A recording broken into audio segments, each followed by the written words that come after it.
All right, we are live. Good afternoon. Good afternoon. Welcome, everyone. I see y'all warming up the house already. Well, that's good because it is cold outside. The last time I looked, my goodness, 11 degrees in New York.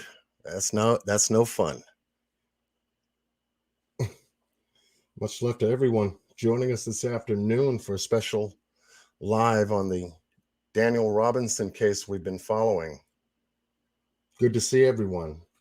Aquahoma, thank you so much for that beautiful PayPal you sent. My goodness, that's a great feeling to start a live before you go live.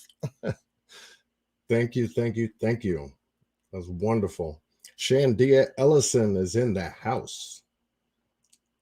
Miss Leslie B is in the house holding it down in blue. Hope you're having a good afternoon. Gloria Stump is in the house. Anna D is in the house.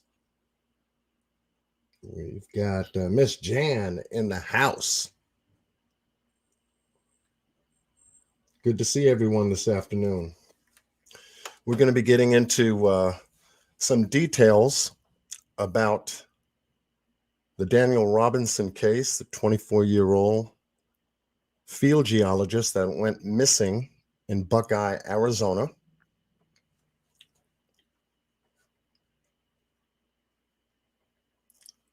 And still to this day has not been found.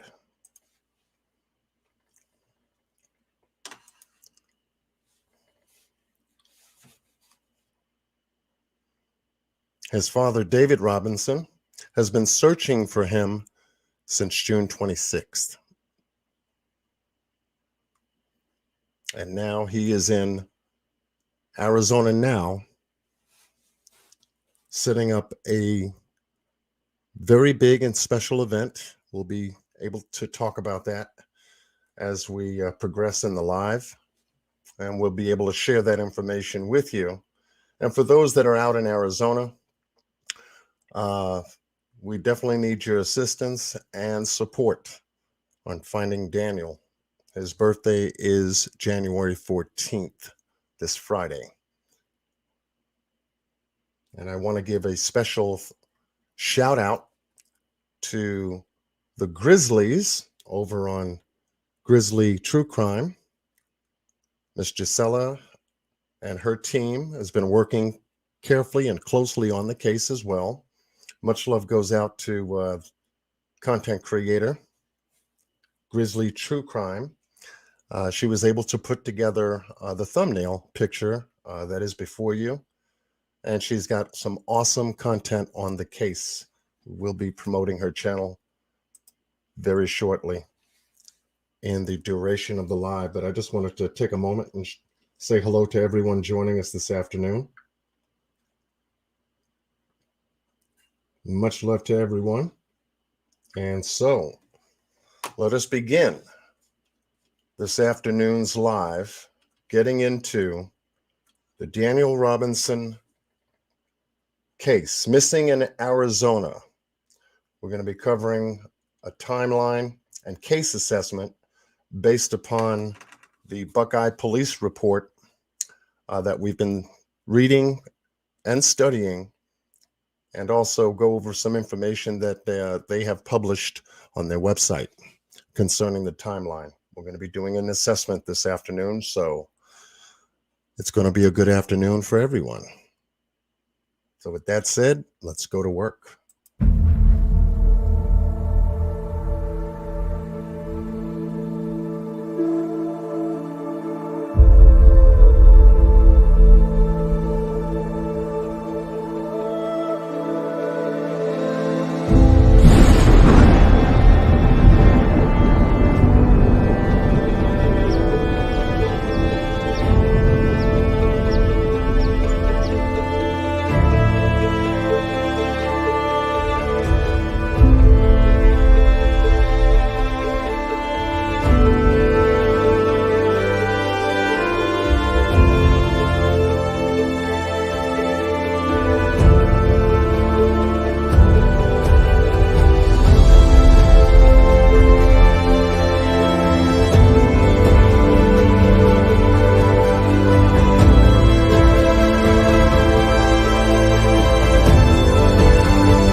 All right, we are back and we are live.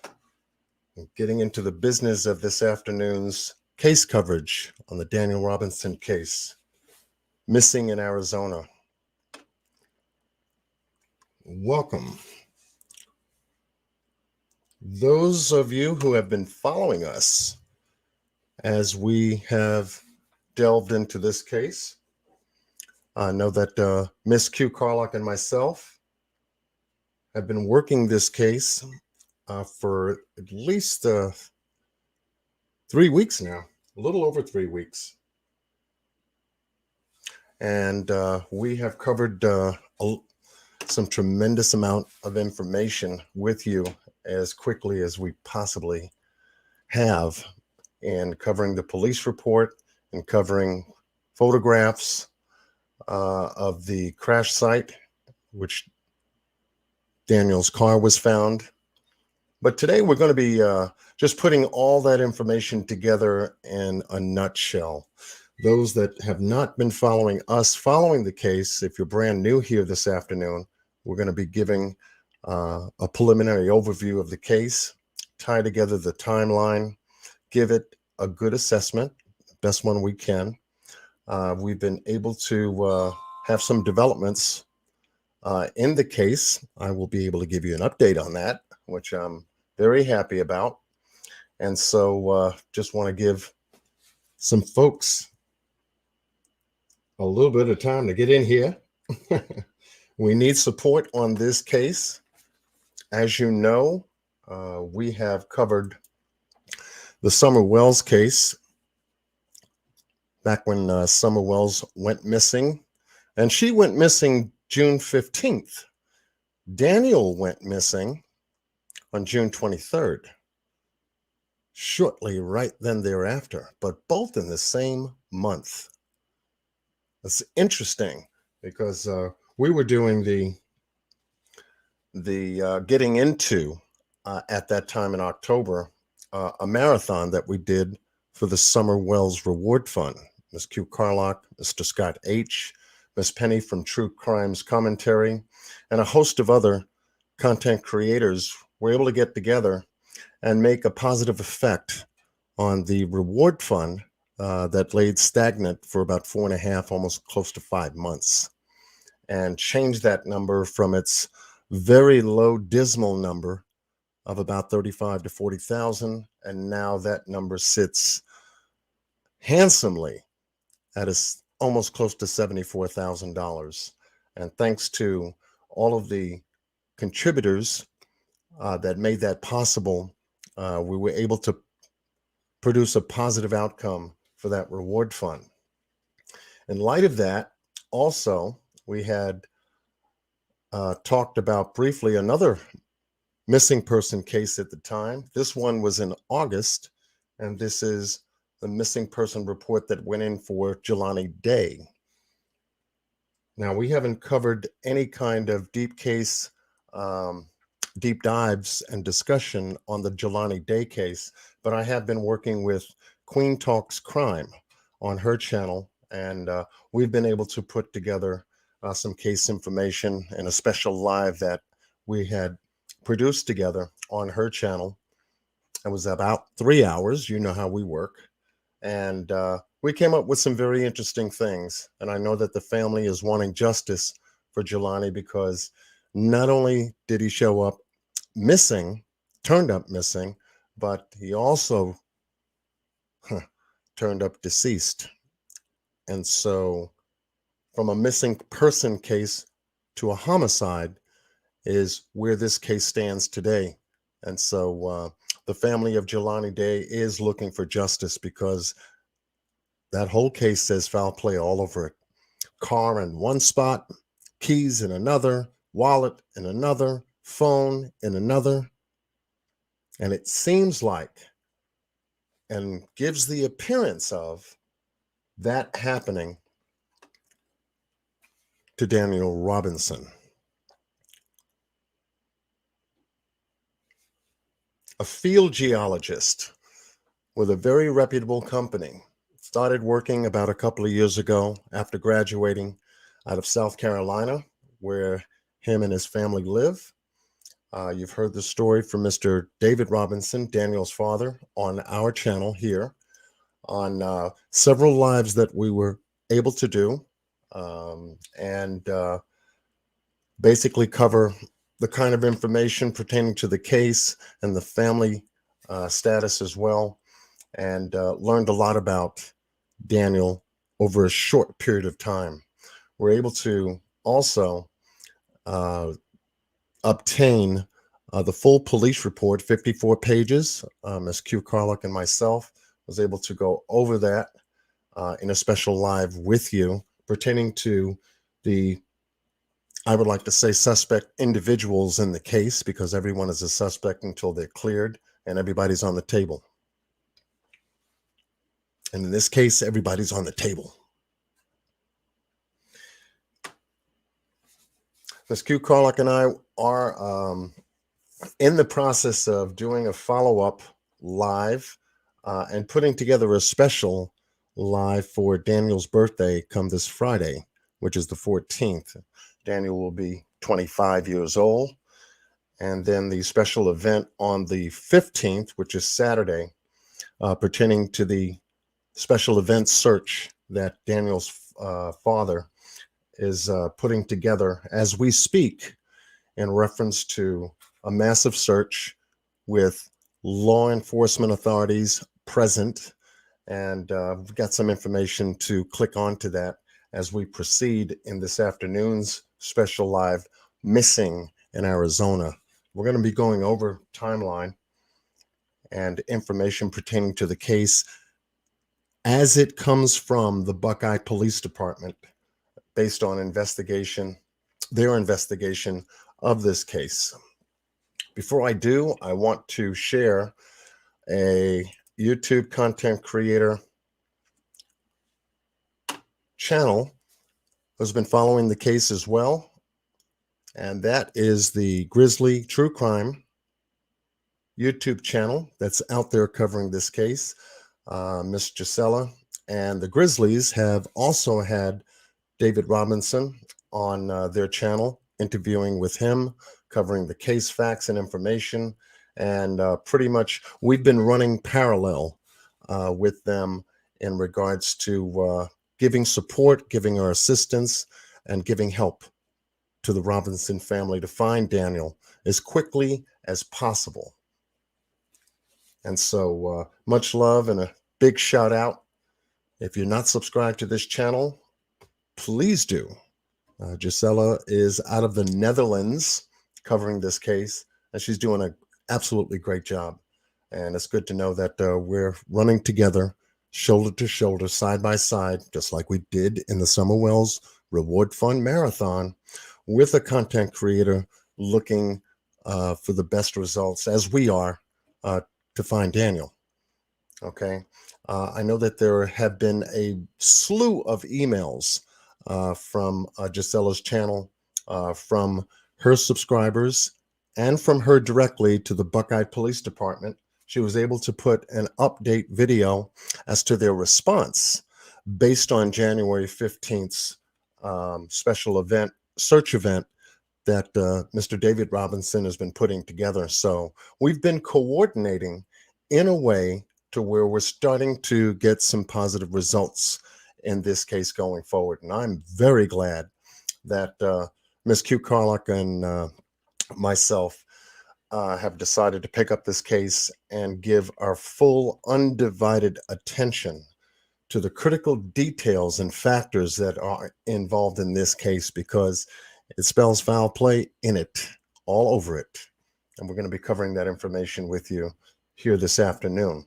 So yes, special shout out to the Grizzlies. Much love from John Q and John Q's channel and subscribers. We support every effort that you've put out, and it's good to know that we're running together on this. Thank you very much. Thank you. And also, once again, Gisela's team also responsible for this thumbnail that is on the cover of today's live. She was able to put that together, and a number of thumbnails that she uses on her channel. And she gave her consent that I can use it on my channel. Thank you. And to share the information so that this way we stay on the same track. And she also likes our work too. So yes. So if you're not subscribed, please do. All right. So with that said, let's get into the business of this afternoon's live. I want to welcome you all. Miss Tracy is in the house. Miss Anna's in the house. Miss Maria, yep, another Maria is in the house. Teresa Upchurch is in the house.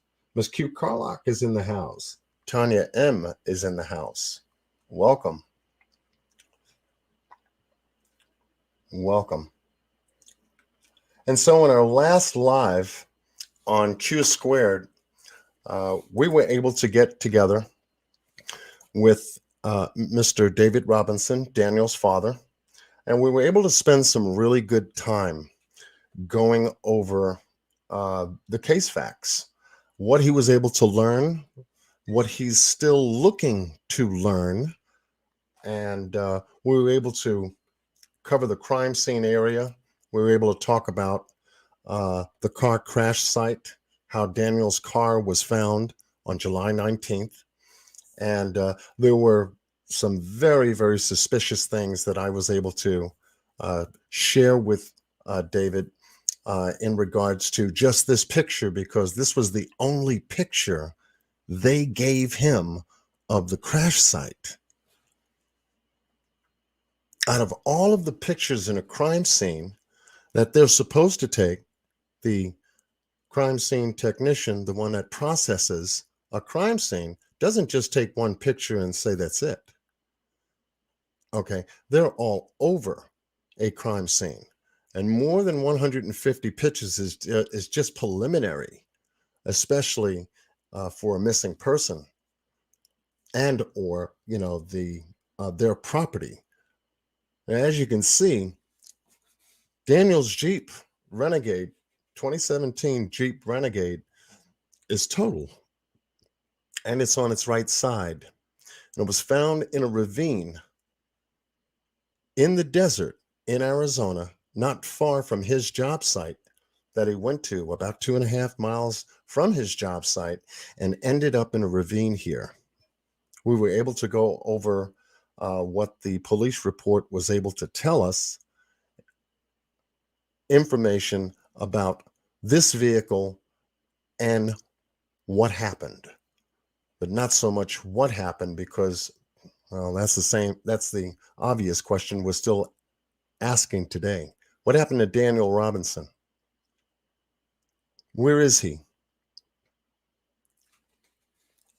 Where is he? And so we were able to get together with his father, who consented to come on not once, not twice, not 3 times, but 4 times on our channel to speak with myself and Miss Q regarding this case. And we let him know and the family know in a very straightforward manner, we want to help.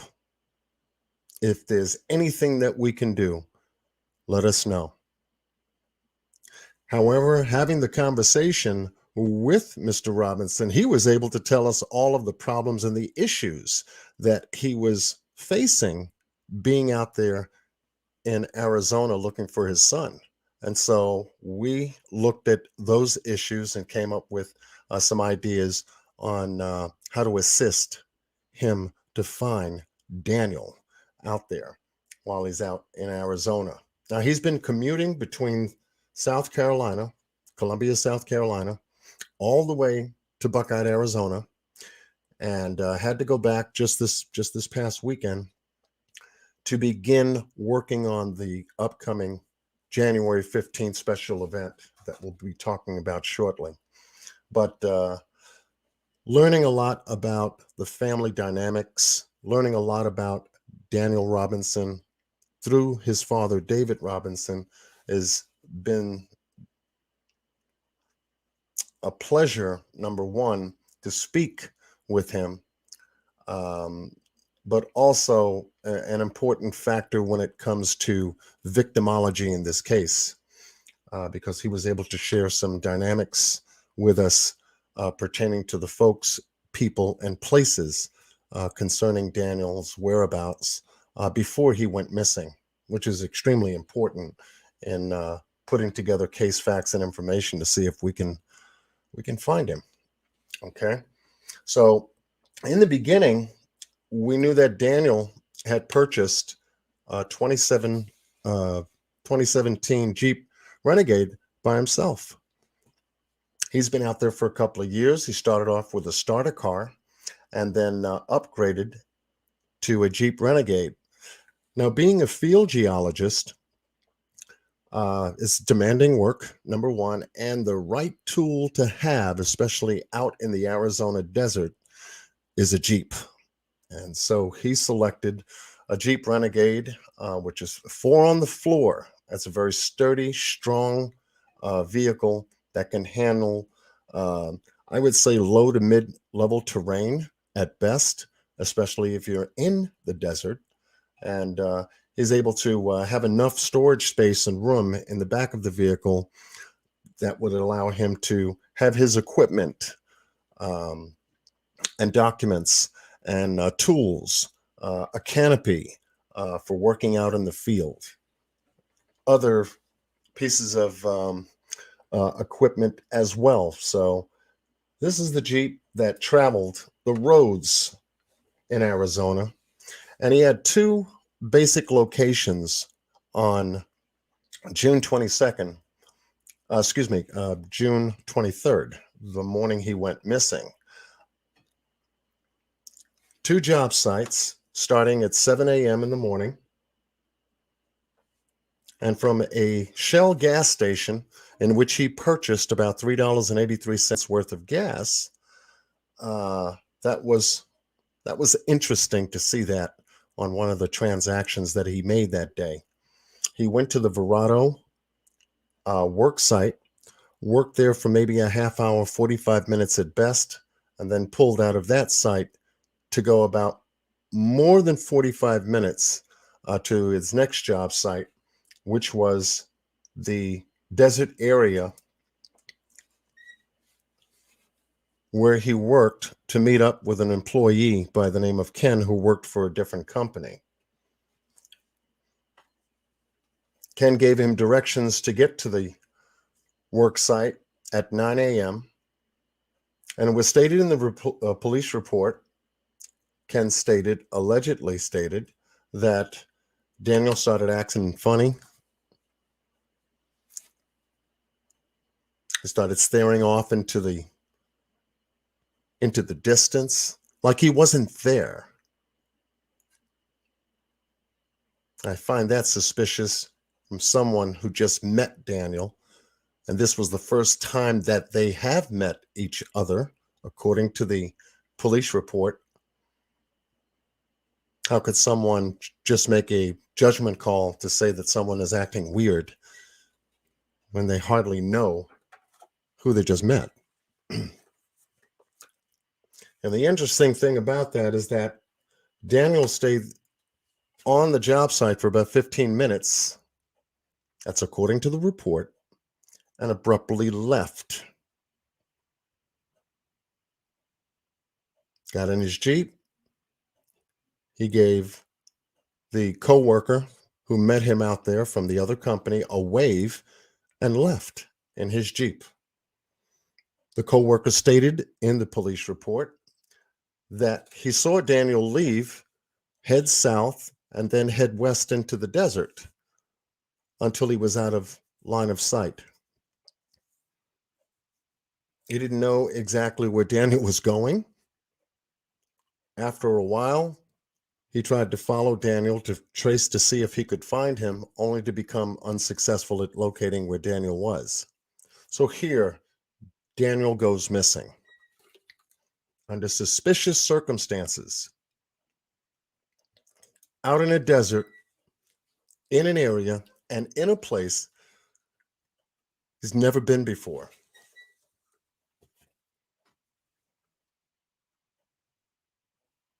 And so on that day, being that it was around 9:15 when Daniel departed from the job site, and then disappeared, according to the report.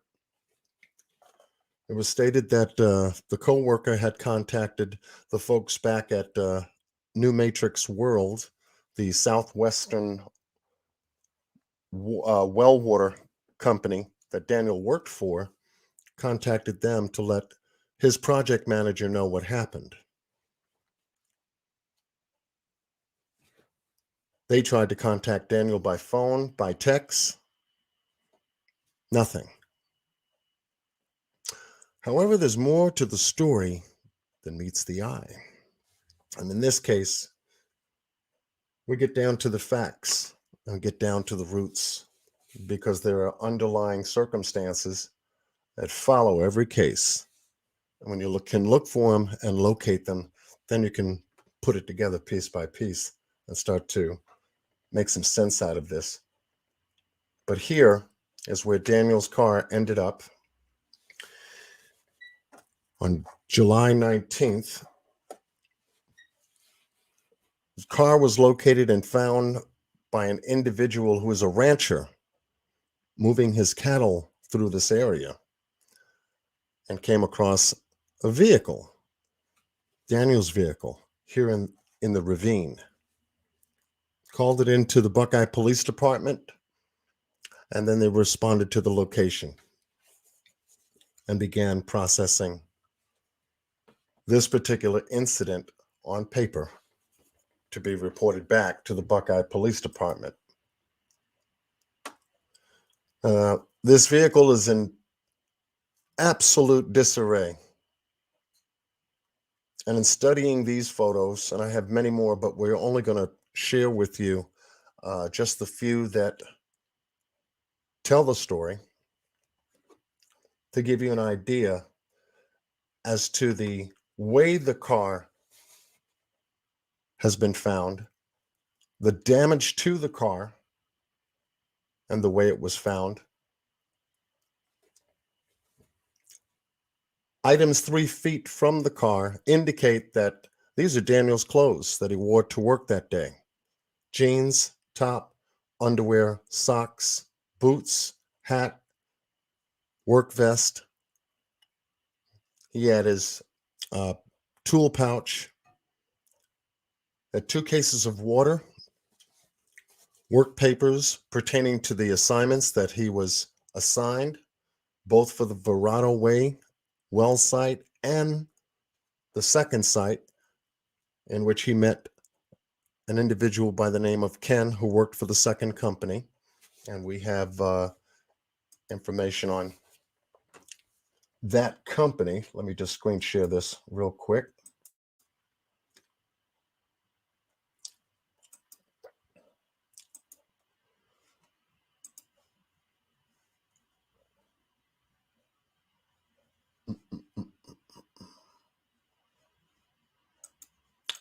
I'll just do the entire screen.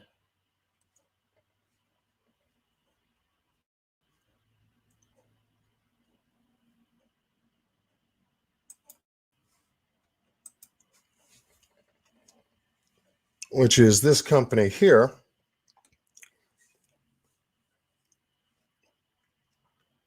Which is also a water resource company. The Weber Resource Company had one of its people, and this is where Ken comes into place, from this company to work with Daniel at that well site, at the job site where Daniel went missing.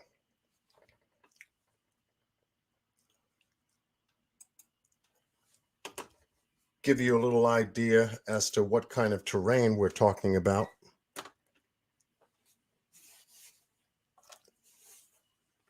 This is the desert. Not too far from Buckeye itself, but within Buckeye, within the region of Buckeye. This is West Cactus Road.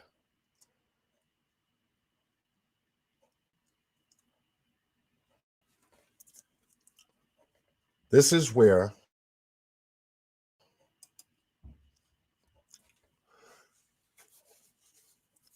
Officer Cruz filled out his police report and signed it off to the Buckeye Police Department.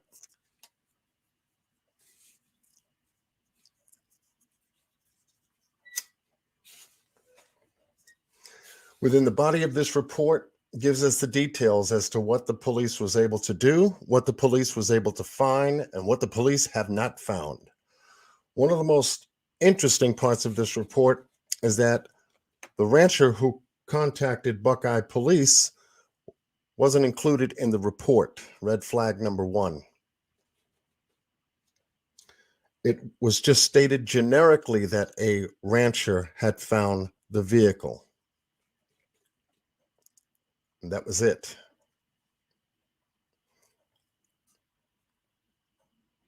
And there were a lot of other things within the body of the report that I can't really go into this afternoon, but I will be able to go over with you once I'm able to get consent from Mr. Robinson pertaining to those points.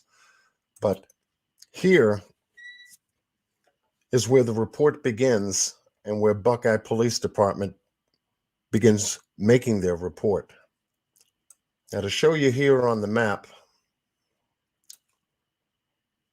and where my arrow is, where you can see it on the screen, this is where Daniel's car was found, right in this little nook area. Now, this may look to you, because you're looking at it from a bird's eye view, this is about 2 miles up. Let me see. No, excuse me, we're 1,000 feet up.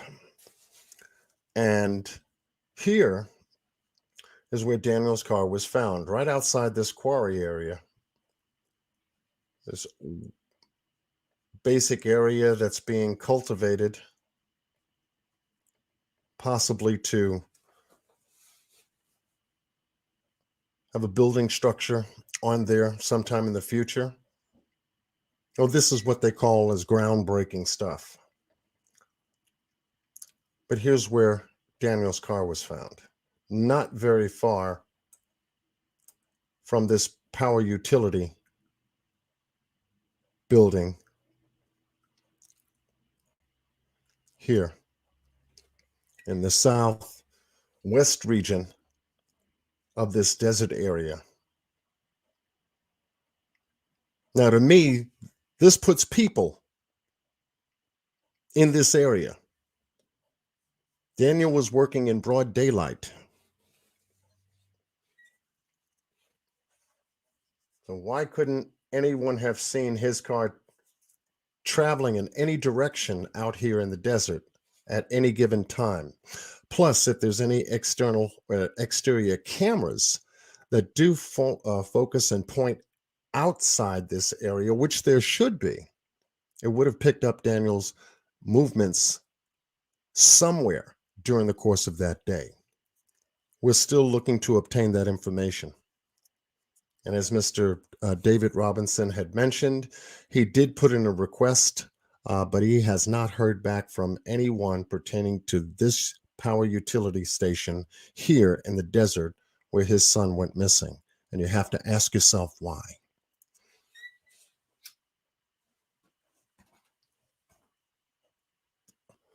Why aren't they talking? Why haven't they spoken to him yet?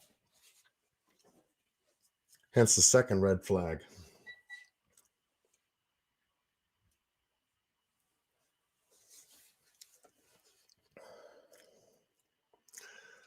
Let's go a bit north, and I can show you exactly where Daniel was working at the time, because I've been able to track and map all of this to put together to share with you.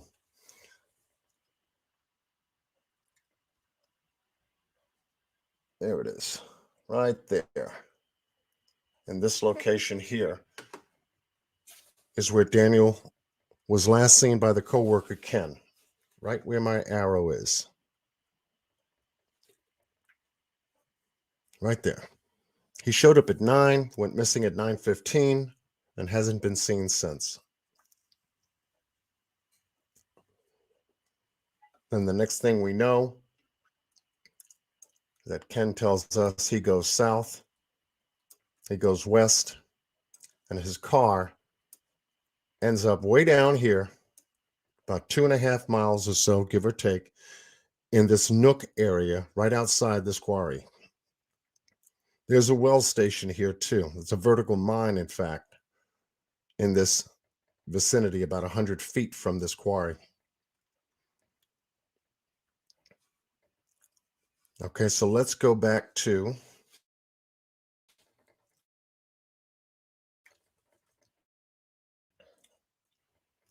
and the area of interest is the timeline. When did all this start? How did all this happen? What was the Buckeye police? What were they able to learn and find out about how Daniel went missing?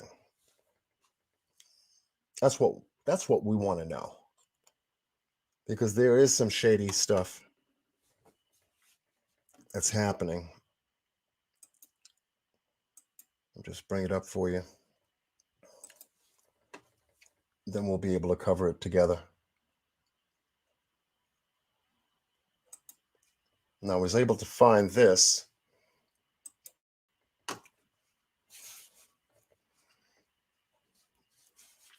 On Buckeye Police Department's website. They have their case investigation on this particular website. And I was able to find Daniel's case information on this website. So here they're making the case public under missing persons / cold case.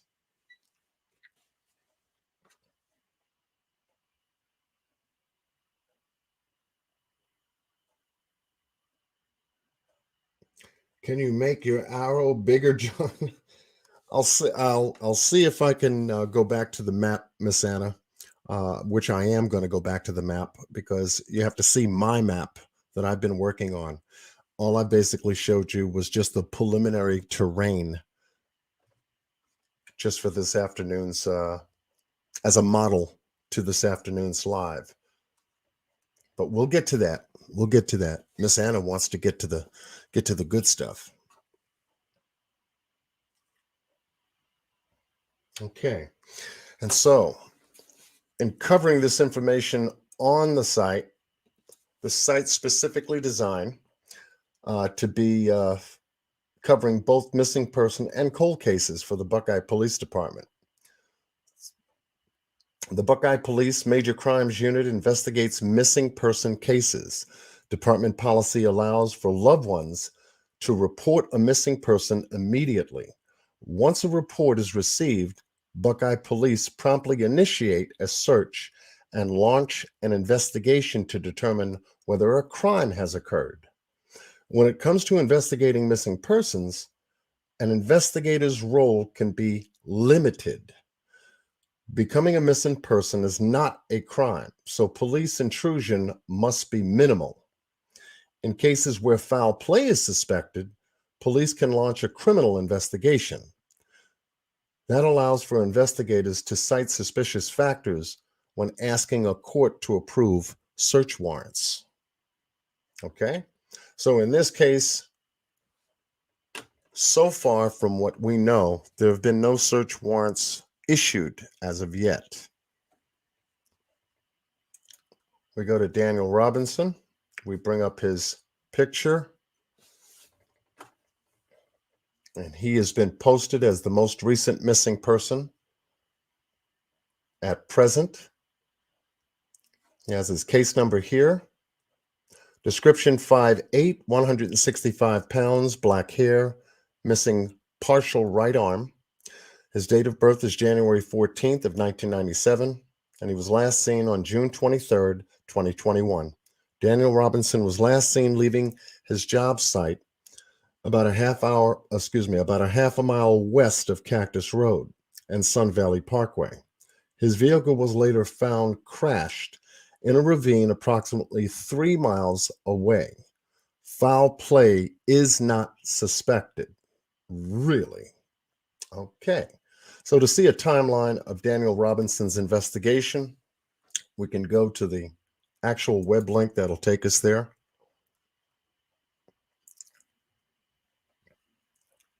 and we can begin looking at the activities of the investigation as it unfolded by the Buckeye Police Department. So here we have the Buckeye Police continue to investigate the disappearance of Daniel Robinson, who went missing June 23rd of 2021. Investigators are currently following up on tips received by the department. At this time, foul play is not suspected.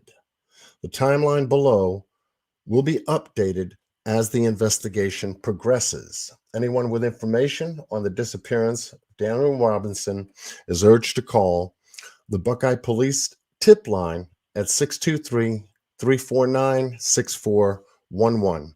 You can also submit an anonymous tip online or through text message at our website. So here they begin to post their investigation as it pertains to the timeline. On June 23rd of 2021, Daniel Robinson last seen leaving the job site near Sun Valley Parkway and Cactus Road just after 9 a.m. Daniel's father on the same day reports him missing at around 7 p.m. Buckeye Police ground search near the job site on that same day he went missing. Daniel entered into the National Missing Persons Database. Now, these 4 individual items took place on the 23rd, according to this police timeline. On June 24th, Buckeye Police ground search near job site, as well as the investigators' access vehicle Uconnect system, no GPS data available. There was an attempt to ping Daniel's cell phone for its location, which was unsuccessful. The Temp Police checked Daniel's apartment on June 24th to see if he was there.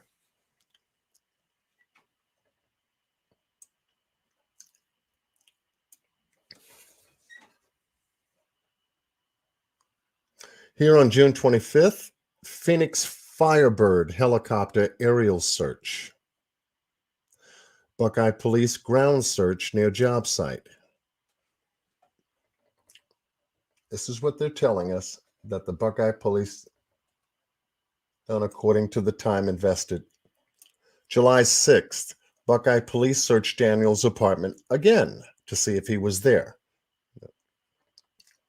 Now, this is sometime later. Buckeye Police ground search near job site. Now, you see the time space here. June 25th to July 6th. Okay.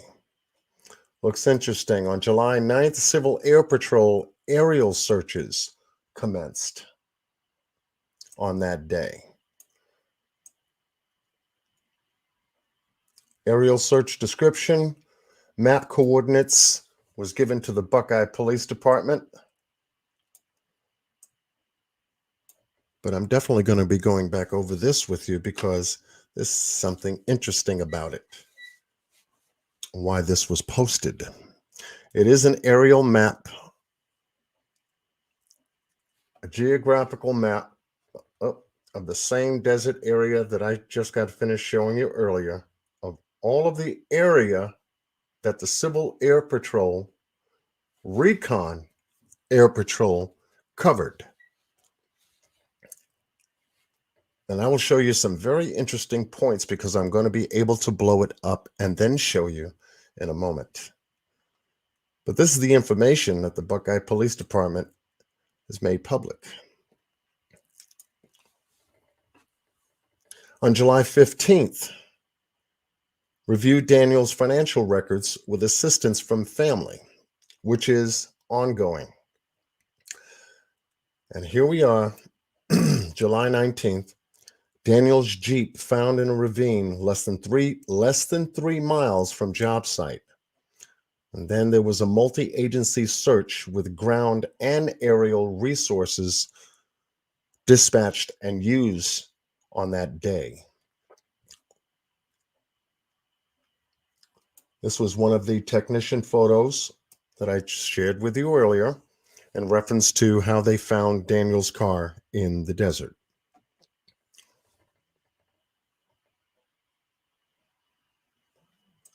As we continue, on July 21st of 2021, investigators downloaded the crash data from the Jeep. Buckeye police extracted the data from Daniel's recovered cell phone. We have to remember, too, that the items that were found at this location were Daniel's clothes.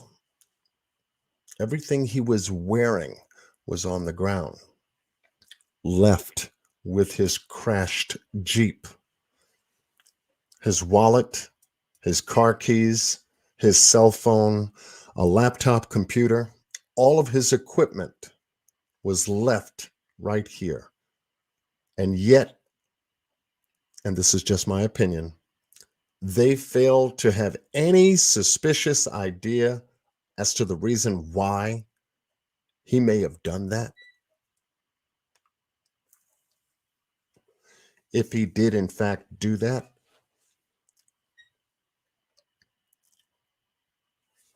I'll be able to give you a better shot at this photo, but we'll just proceed with what the Buckeye Police Department has made available to the public regarding their investigation. July 21st, investigators download crash data from the Jeep. Buckeye police extract data from Daniel's cell phone. Once again, they show a picture of Daniel's car in the ravine. On July 22nd, investigators processed the Jeep for evidence.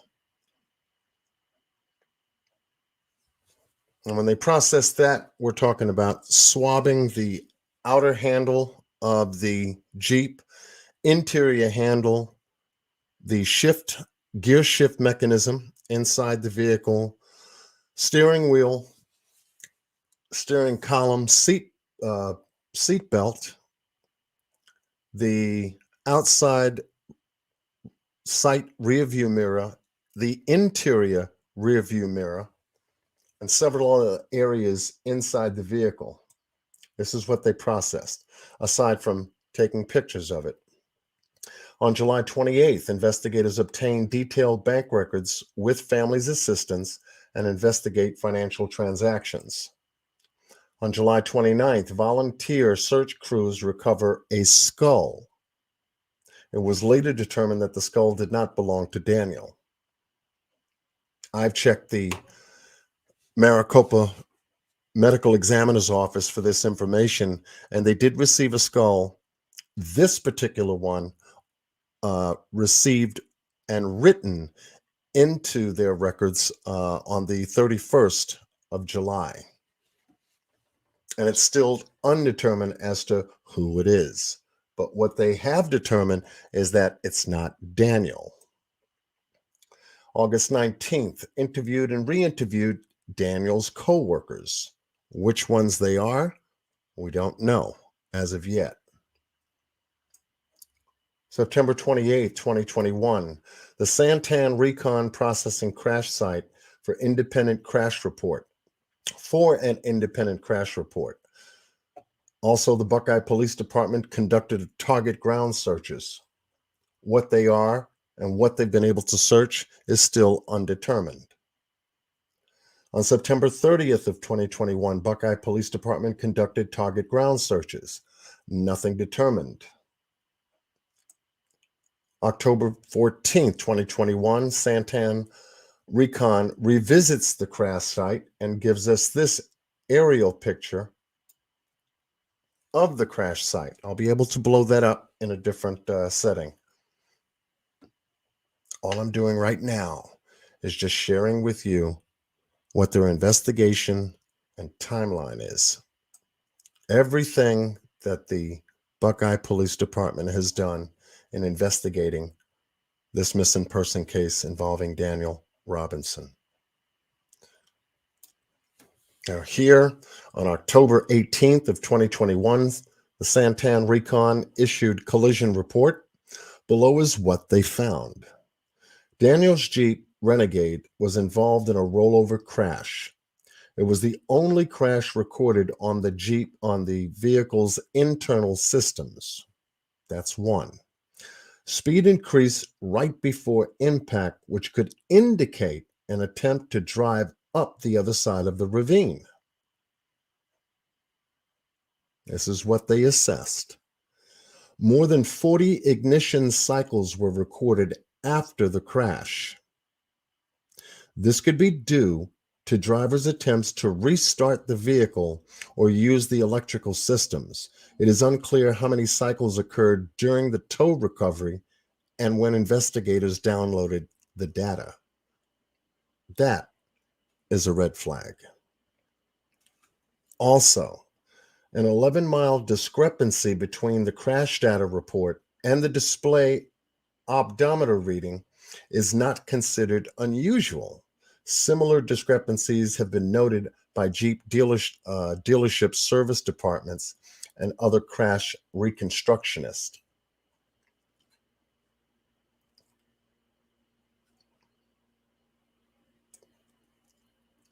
Here on November 6th of 2021, human remains found with evidence indicating a different missing person. Remains sent to the medical examiner's office for testing. You getting the story, folks?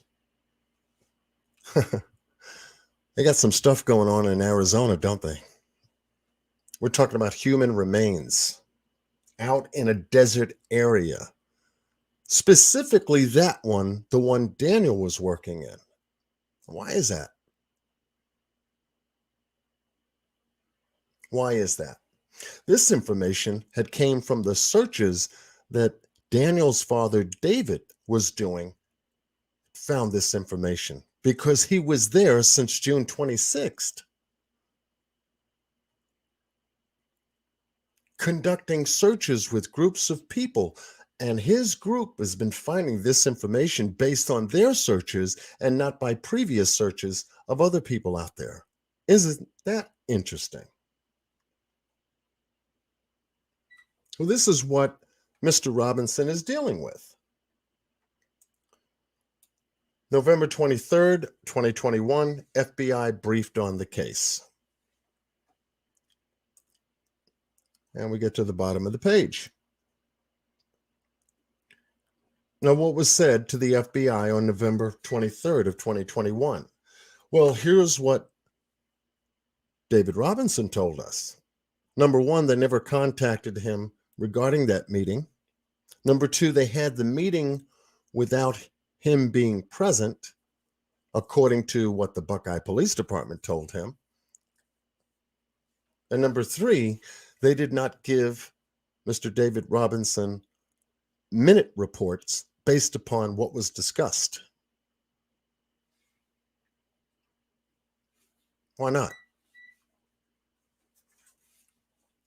Why not?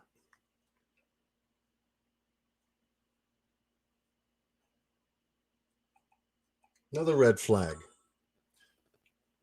Law enforcement having meetings without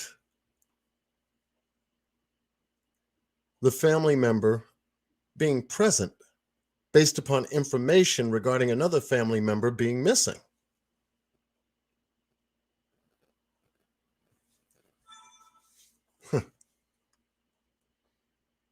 And hence the eeriness and strangeness of how the Buckeye Police Department has been handling this investigation. So what Ms. Q. Carlock and I had to do was to try to find and locate the police report, which encompasses all this information that I just got finished going over with you. And we do have the police report because I just showed it to you moments before I got to this. There's a lot of information here that's missing, obviously, but they can only give us preliminary public information based upon their investigation here. What the police report, this one, has all of the detailed information in it. Conversations, people that met with Daniel, and it happens to be a female by the name of Caitlin. that met with Daniel because Daniel had a part-time job with Instacart. And Daniel made food deliveries because that's what Instacart is, a food delivery service, making some side money.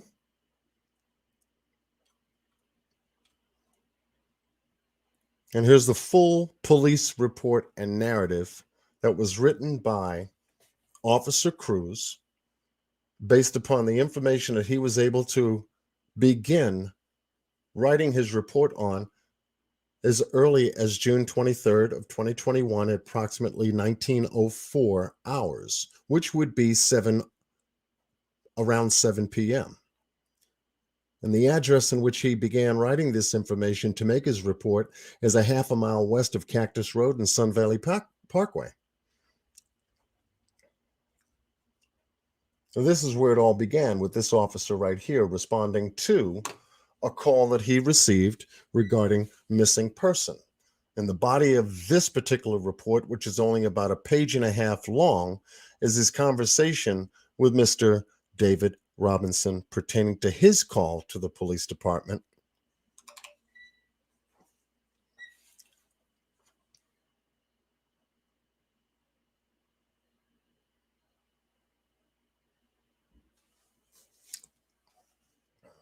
Thank you, Miss Q. I got to jump back out here and show you the... There we go. I just got to go full screen share. Thank you, Miss Q. Because that would be the best way to show it.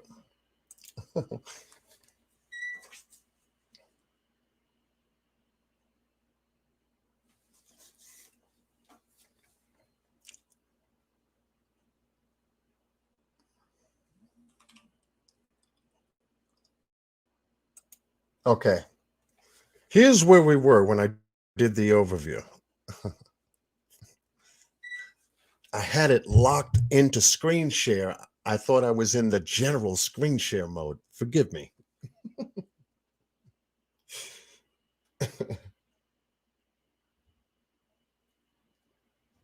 Okay. Y'all can see that now, right? Okay, so when I pull up the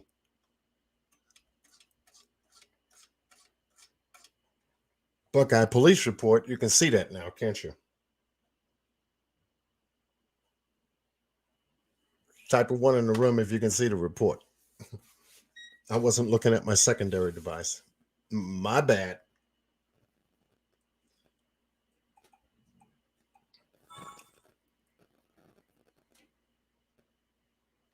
Okay, y'all can see. Okay. Oh, thank you, Miss Q. Thanks for the hug.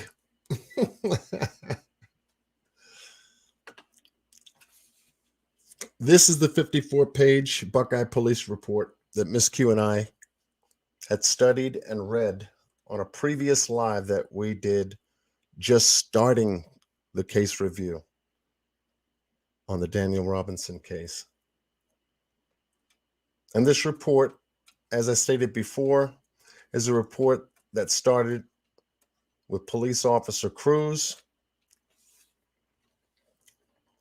as he wrote it on June 23rd at approximately 7:04 p.m., a half a mile west of Cactus Road and Sun Valley Parkway. And in his initial narrative, it talks about the contact that he received in reference to David Robinson contacting the Buckeye Police Department concerning his son being missing. And this is the very first report that Mr. Robinson received. Here's a report that's not even signed and dated. They didn't even give him a signed and dated copy of the damn report. Good police work.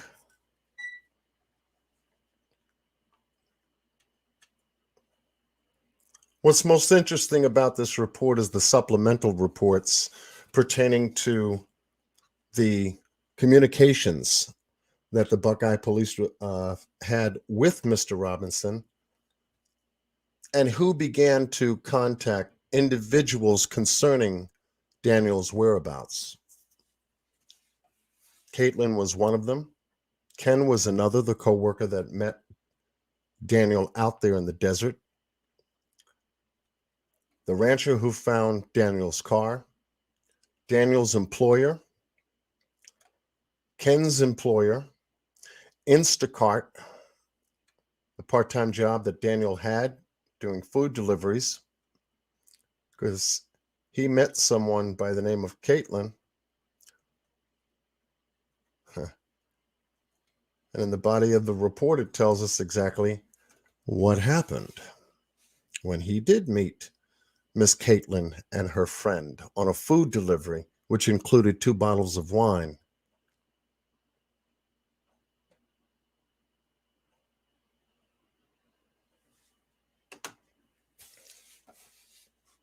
If you haven't seen that live, the one that Miss Q and I have done on Q Square, it is posted. It is most likely the very first live we did a deep dive on, where we began to read this report to let you know what the report obtained. But yeah, this is what they published on their website. And it's got a lot of holes in it.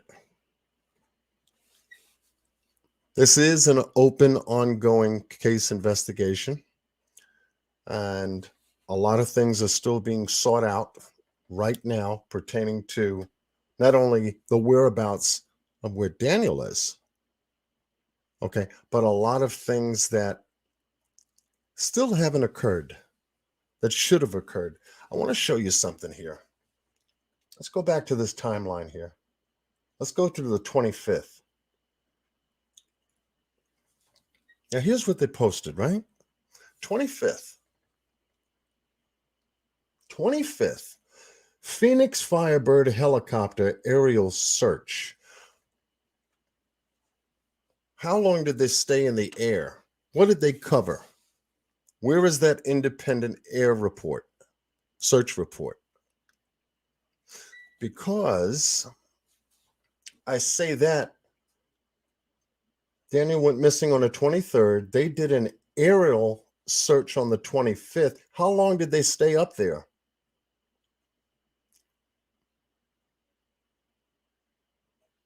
How long did they stay up there?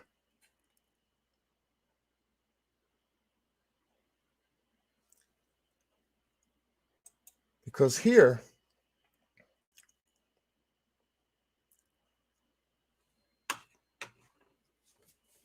let's go to my map.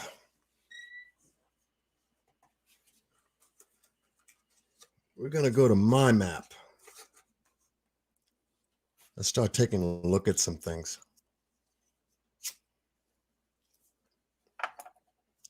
And thank you once again, Aquahoma, for the beautiful PayPal you sent me.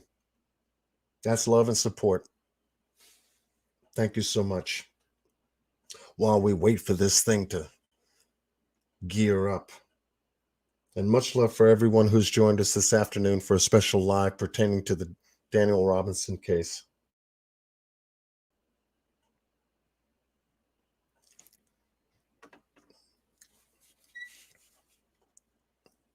Which is definitely far different than the Summer Wells case. And most certainly different than the Jelani Day case.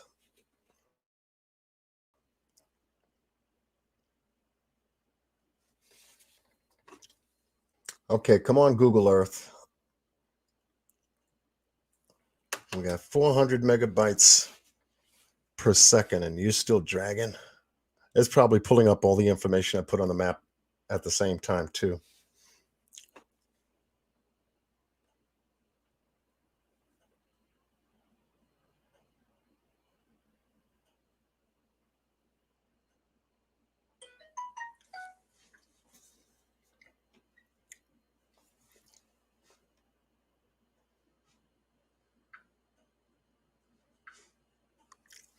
Okay. Y'all get to see my homework now.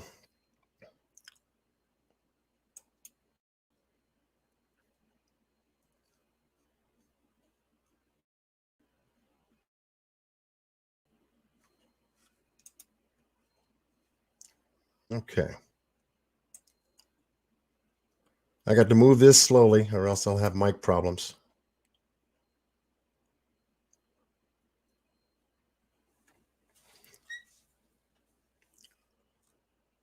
Okay, in a previous live, Miss Q and I had covered information regarding this particular map.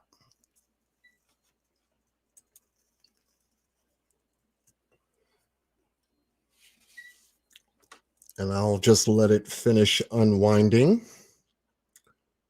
Okay, so I won't have any mic problems.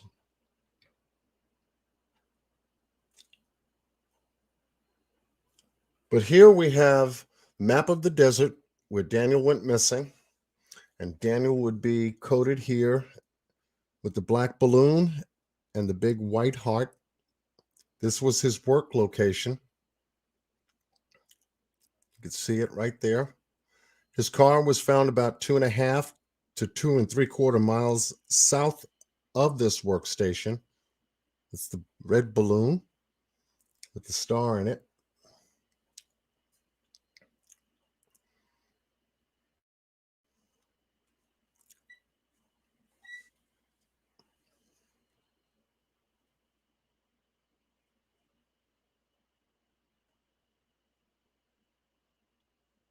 We can show the location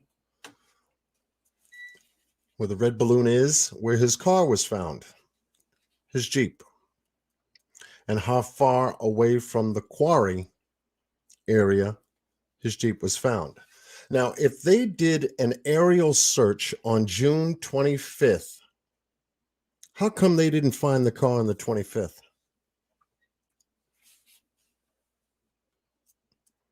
It's the first time they used aerial equipment to try to locate Daniel within a 2 3/4 mile range. How come they didn't find the car on the 25th? That's a very important question, because if they took a helicopter and covered this particular area, and they should have covered at least 10 to 15 mile radius from where he went missing, but this is only 2 3/4 miles away.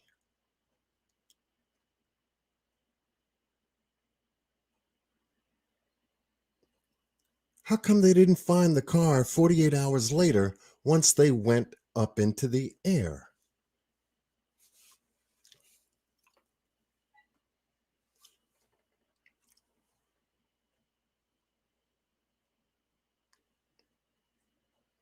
Let me show you something. This is what I'm talking about.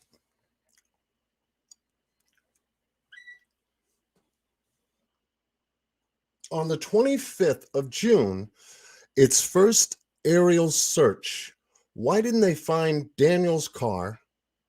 And you could see from this picture how far away that quarry is compared to the location of where the car was actually found on July 19th.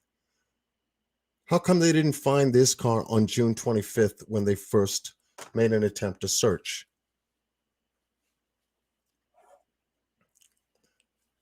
You have to ask yourself, was the car there?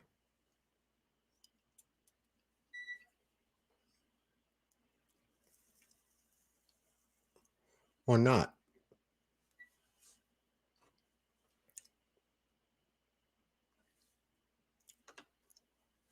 This is not even helicopter footage, which Mr. Robinson is going to be forwarding to me, so we can see exactly what they did. But here is a drone search. Drone footage, by the way, not helicopter, drone footage. They never sent a helicopter up, from what he was able to find out. Here's a car. Here's Daniel's Jeep right there.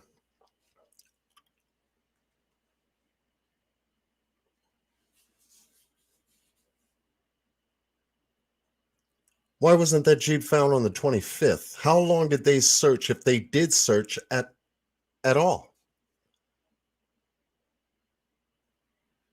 2.75 miles from his job site. They should have found that car right there 48 hours later, and not nearly a month later on July 19th. Had they done the search? Did they search?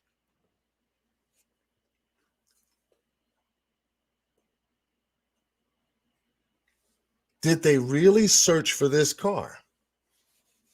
We have to ask ourselves, did they have the resources available to get out there on the 25th and do exactly what they stated on the website investigation report?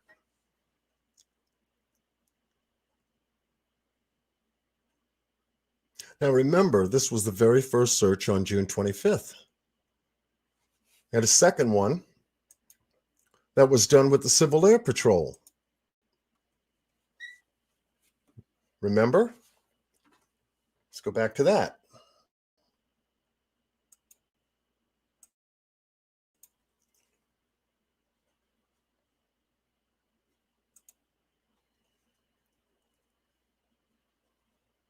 June 25th, they had the Phoenix Firebird helicopter aerial search. This was 48 hours later. On July 6th, they had a ground search. Civil Air Patrol took the air on July 9th. Why didn't I find the car on July 9th when they posted this aerial view, which has the damn car in red on it? It's right here. If you did this on July 9th, showing this particular picture with the car in this area, why didn't you find it on the 9th?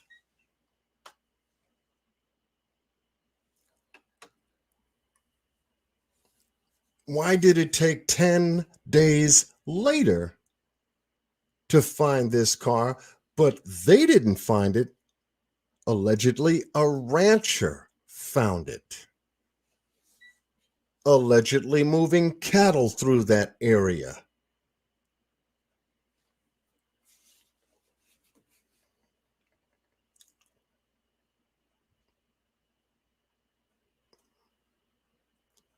You see where I'm going with this? This is July 9th.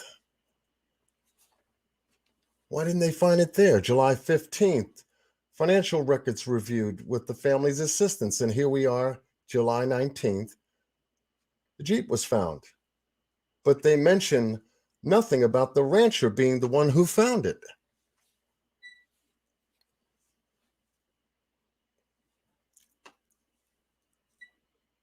You see what kind of public information they're putting out on their website?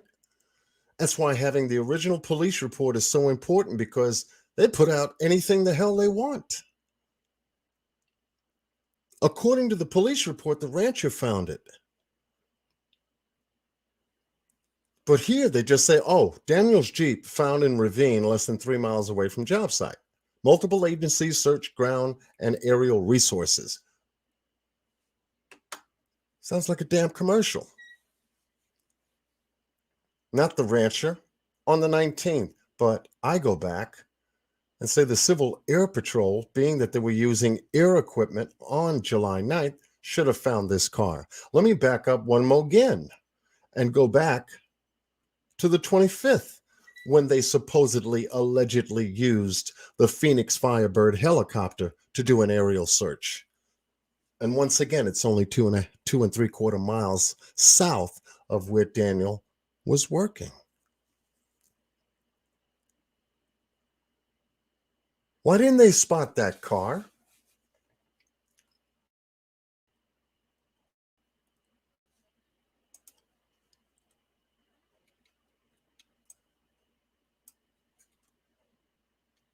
Why didn't they spot the car?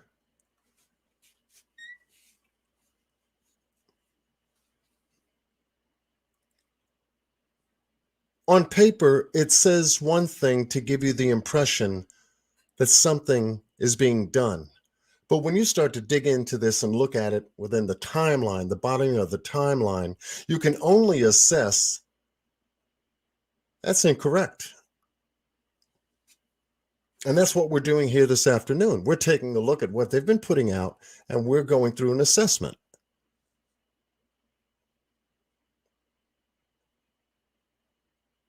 And it's a good question, Aquahoma. Does the rancher live anywhere in this area? To have found this vehicle. But once again, the rancher's incident report finding this vehicle is not even in the police report. That's why they didn't include him in the website investigation report. Why not? Who is this guy? To have not been included in finding Daniel's car. But is he supposed to remain anonymous?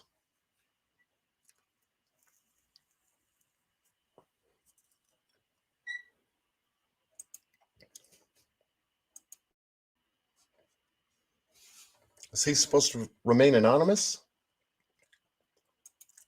as to what happened to Daniel's car in this ravine?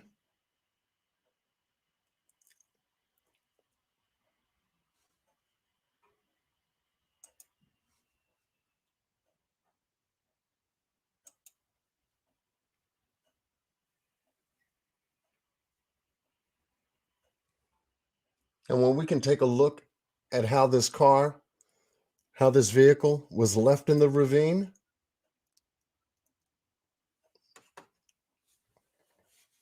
it said that the gear shift was in drive. And this ravine is about 20 to 25 feet deep from one angle to the other.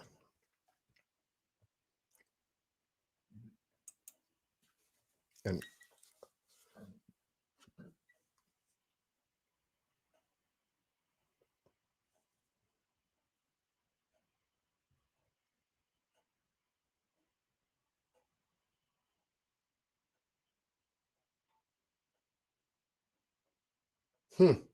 that's a good question, Miss Anna. That's a very good observation. I wonder what percentage of LE is a different color than white. Madison, Wisconsin, our capital, have no blacks on second shift. When my son went to high school, job shadowing, he thought it was really weird.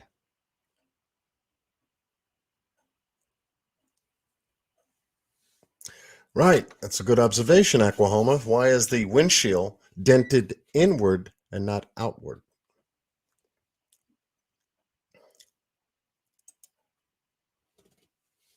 Why was Daniel's clothing, the gear that he wore, approximately 3 feet from his vehicle? One of his shoes was found right underneath the sunroof panel, right up in this area. The other shoe is here, in this particular area, just above just right in front of the grill where the engine is, where the engine block is.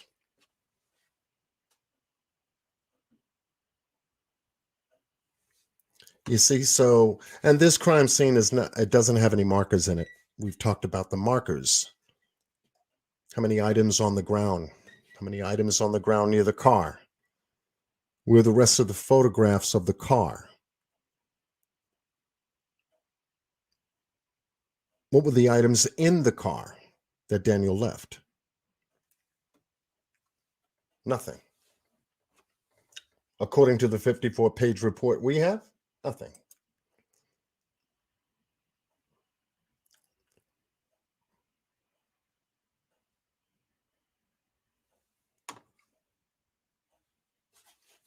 Nothing. Now, the airbags were deployed, and yet this car went an additional 11 miles. How does that work? How does that work? And if Daniel only put in $3.83 of gas in that morning at 7 a.m. when he visited the Shell right off of Interstate 10, when he went to the first job site in Verrado, that Verrado well site, and then came here to this job site, is it an indication that he was kind of like strapped for gas? Could Daniel have run out of gas and tried to start that car 40 times? Is it 40 cycles to start or 40 full cycles? There's a big difference between the two. 40 start cycles is just start cycles. Turning the key, nothing happens. Turning the key, nothing happens. Turning the key, nothing happens. 40 full cycles would be turning the key, the engine turns on, unturning the key, the engine turns off. So that's on and off. That would be considered a full cycle. So if Daniel tried to make an attempt to start his car because he ran out of gas, hoping that the car would turn on, hoping that the car would turn on, hoping that the car would turn on, and there were only start cycles, then that would begin to make sense. If he had ran out of gas. And if he did run out of gas, where did he run out of gas at? Where was he when this car tried to start well over 40 times?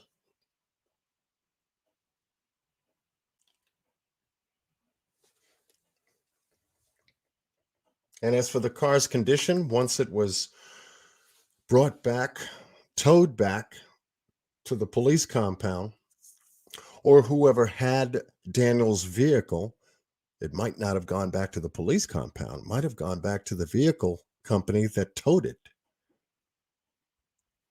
because somebody had to come out of pocket to get it. And this is what they brought back. This 2017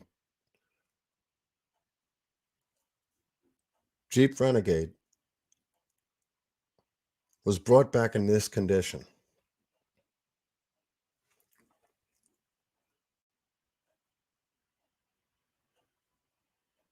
After being out here and found not too far away from this quarry, only to be found here, not too far away from the quarry.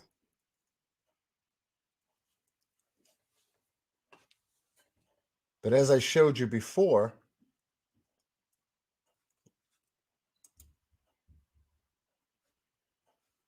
let me see, I'm still in screen share, good.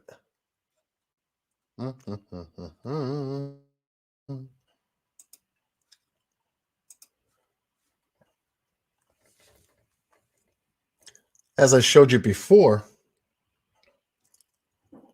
from this location that we have on this picture, if I zoomed back here to the left, all the way back here, you'll be able to see that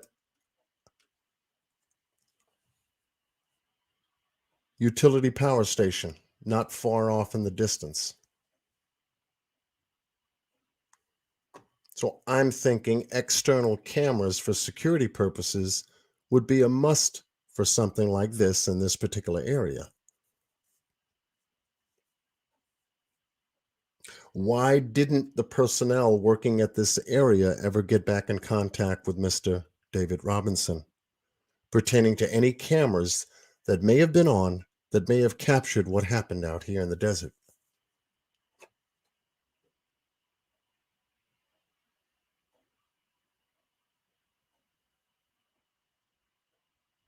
And that's a good point, Veronica. That's a good point.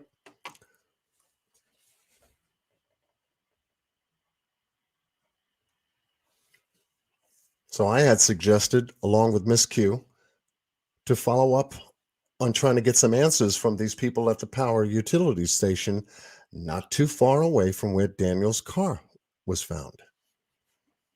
And keep knocking on that door until the door comes down. Because if they have cameras here, well, we want to know what happened on June 23rd. Because I'm sure that however many cameras that may be here may have caught Daniel traveling and crossing the terrain with his vehicle before it ended up where we found it.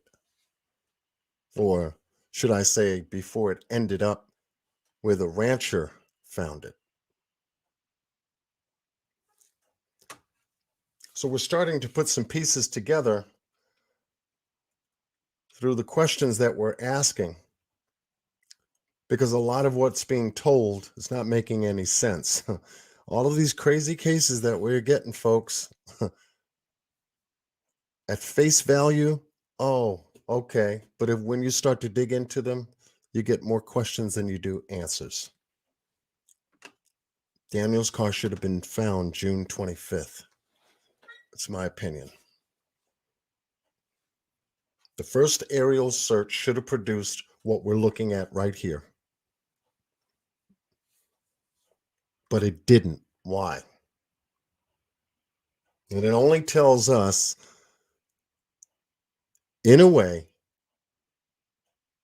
Daniel's car wasn't here. That's why.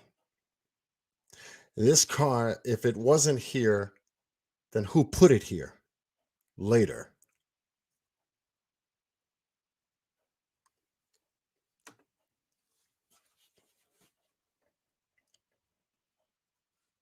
Mhm. We're starting to put some pieces together. And it's just very interesting on the pieces that we're finding to put together.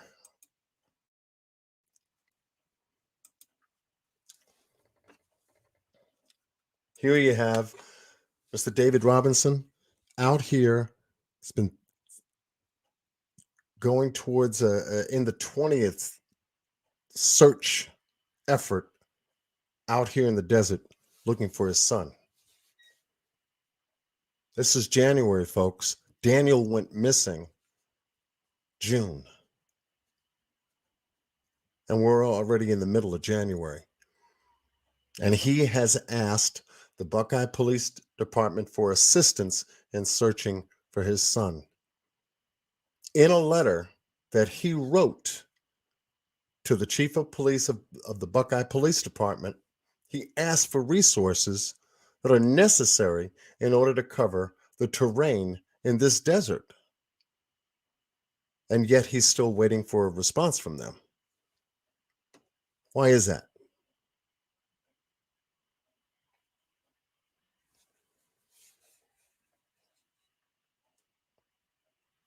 So he has to coordinate his own field searches.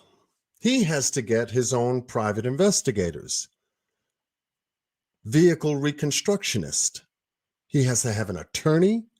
He's got to get all of these people around him to conduct his own independent private search. Well, that's law enforcement's job. Why aren't they helping him to investigate what happened to his son? Why aren't they out here with the folks that have volunteered out there in Arizona to collectively come together? They don't even know each other. Collectively come together to scour a desert that could get as hot as 105 degrees Fahrenheit during the day and get as cold as 20 degrees Celsius at night.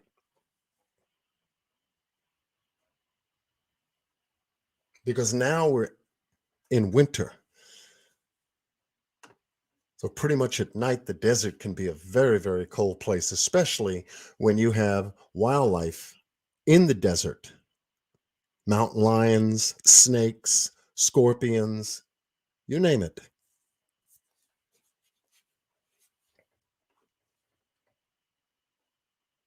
And what do they have to do out there when they're out there searching? Well, they have to look at vertical mines.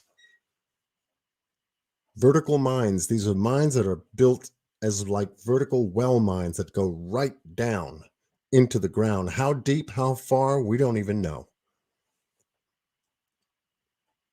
And there are many of them out there that haven't been searched yet. But yet, Mr. Robinson, Daniel's father, has got to conduct his own search crews to search these mines without the right equipment. And the equipment that's needed are, at least for lack of a better description or a better way to say it, long pole cameras to go down in these wells to record what's in these wells and how far down they go.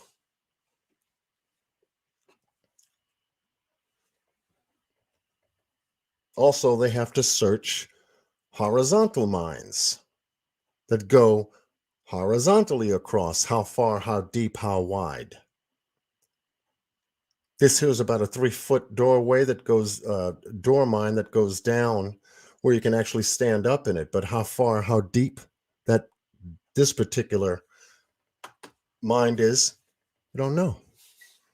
And you don't want to go in there without knowing what's in there to begin with. Bats could be in there, creatures could be in there, wildlife could be sheltering up in there. Damned if you want to bump into something that you don't want to bump into in there that's alive just like you are.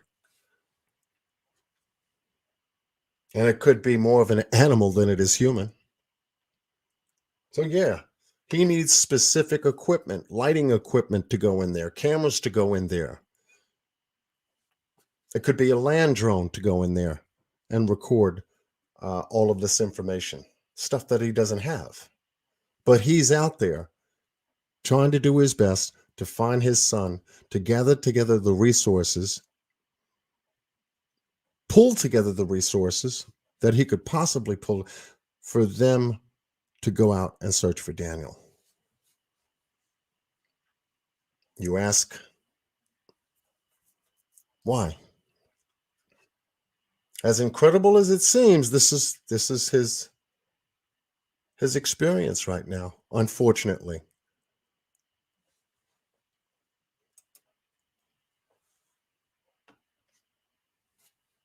Is Daniel and David Robinson. Right after he graduated, father and son, night on the town, proud of his son for getting his degree.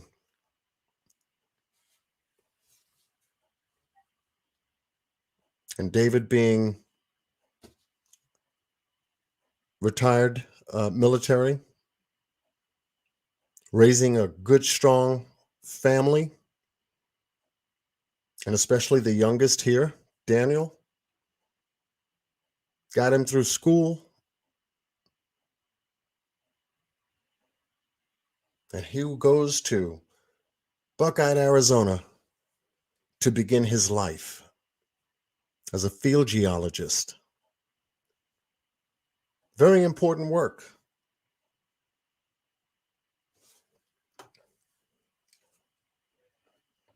Very important work. So let's find Daniel.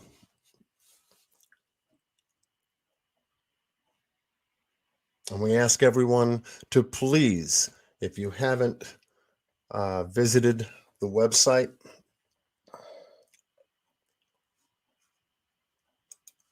I'm going to screen share that. Please visit the website.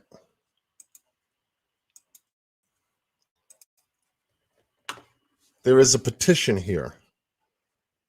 Easy to navigate, to sign the petition in support of finding Daniel Robinson out there in Arizona.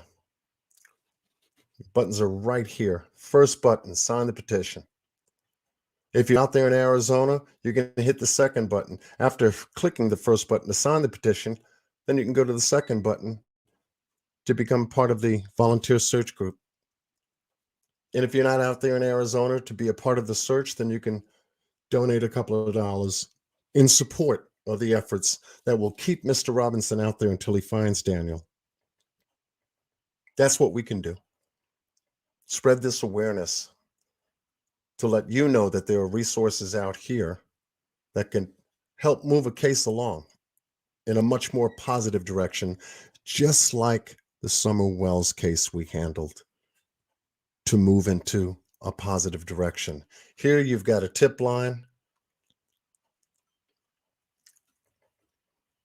an anonymous tip line, and also the update as to the January 15th desert search that'll be conducted by the Robinson family, David Robinson. They'll have the 22nd weekly desert search, which will be on January at 8 o'clock to 12 o'clock p.m. Safety briefing is going to be held at 7:45 a.m. Law enforcement is welcome at every search, so please come out and join us.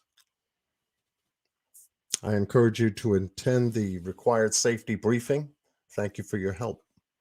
There'll also be a city search as well for Daniel. It has been modified to a flyer pickup location, and it will be at 3:15 p.m. January 15th of 2022. We'll be meeting at 705 East McDowell Road in Phoenix, Arizona.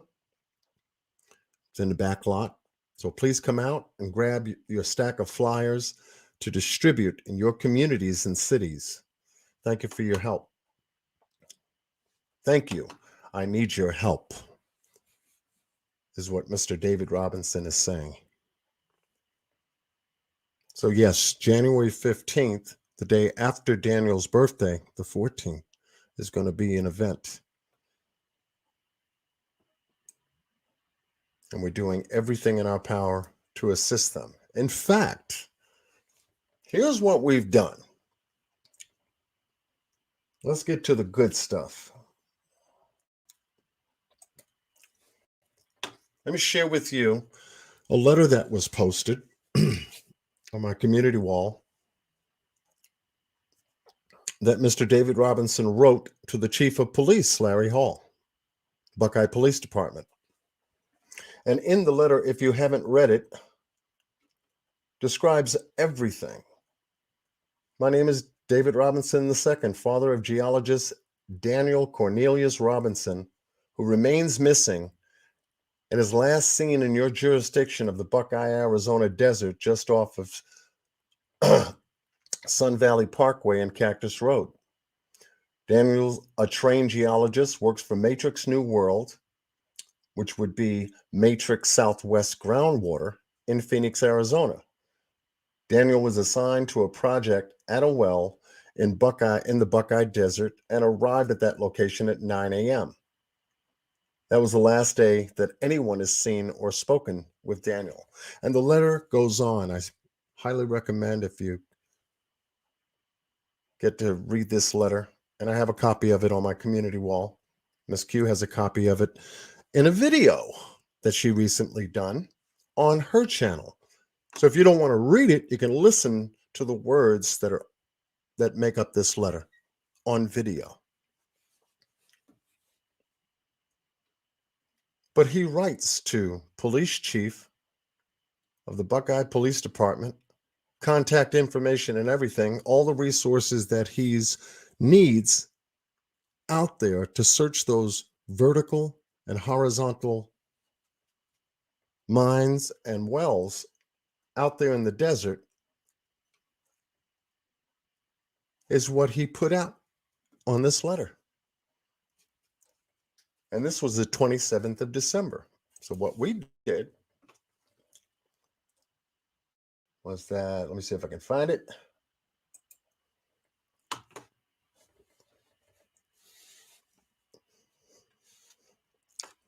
Did this. Now remember that email I told you about that we had sent out on December 17th to Midwest EquiSearch? You remember this email?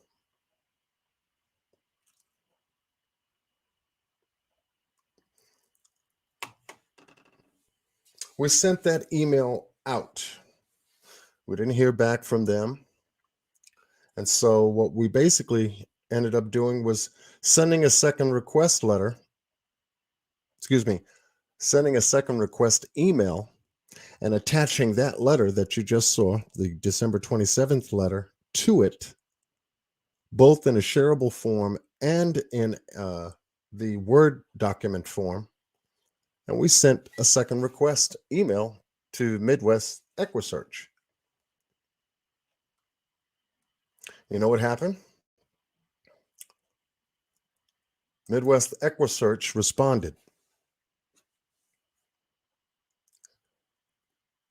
And this was a few days back, but they have responded. Matter of fact, January 9th, I wrote to Midwest EquiSearch and sent out the second request for assistance, and they responded, I think within 48 hours of me doing that. Just practically, but at 4:49 p.m., they responded quickly and told us that Dave Rader has been in contact with Mr. Robinson in regards to his son's disappearance. Bingo. We've made contact.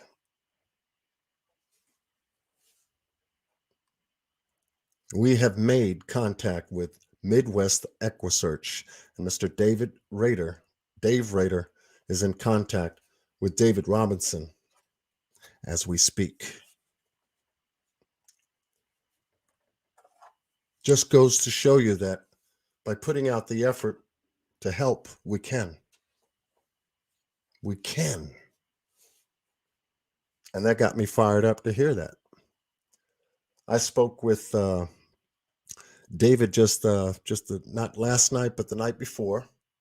We spoke about this response, the Midwest EquiSearch response, and they're going to be, excuse me, they're going to be making a referral, service referral, so that perhaps David can get the equipment, the search equipment for those vertical mines and horizontal mines. Bingo.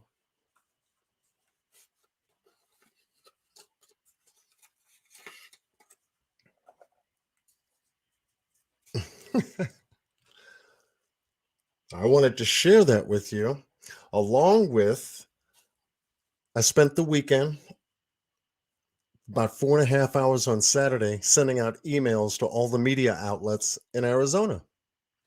And those emails went out.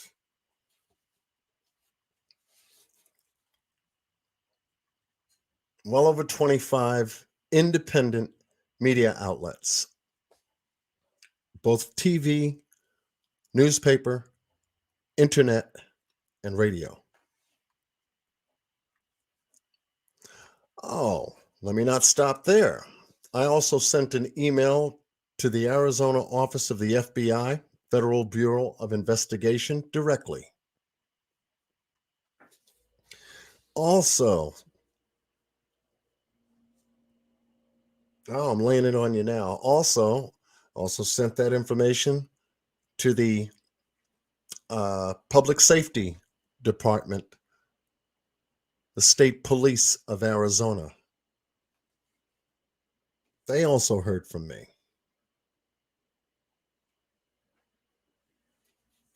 I sent it to the Maricopa Sheriff's Department. They also heard from me. I also sent it to the Attorney General of the state of Arizona. He also heard from me.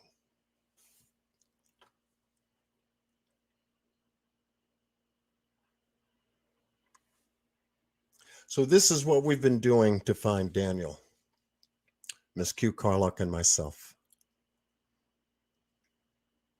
I told you about the email and the emails that the Grizzlies were doing on the other YouTube channel, along with our efforts to what we're doing on our side of the board. We're making some headway, folks. All of it's culminating and building toward the January 15th search. Daniel's birthday is this Friday.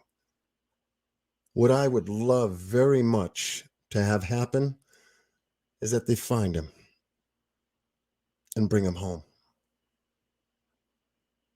This was the reason why we pushed so hard this weekend to get all of those emails, this letter, the shareable option. It's been shared to Facebook, Instagram, Twitter.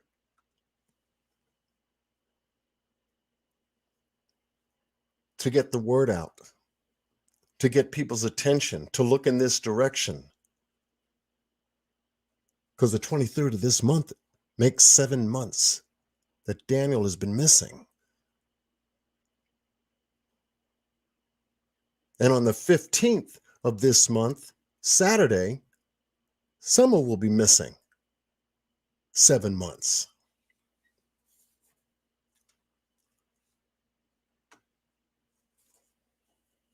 When Miss Q and I picked up this case, we don't pick up a case just to sit around on YouTube and talk about it. We actually look at a case to see if we can make a positive effect occur, just as she did with baby Mackenzie. If there's any way we can help, we need to make a phone call, we can do it. If we need to send out an email, we can do it. If we need to post stuff out there, we can do it. If we need to share this with other content creators, we can do it.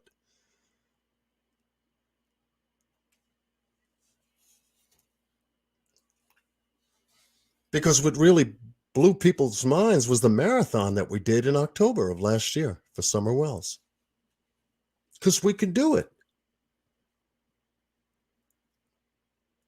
And use social media as a platform to do it from. We're using social media as a tool to get a specific job done.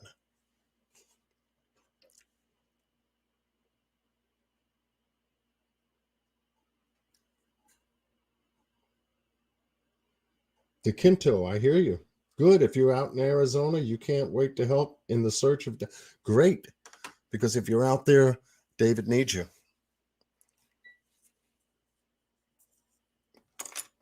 If you're out there, David needs you.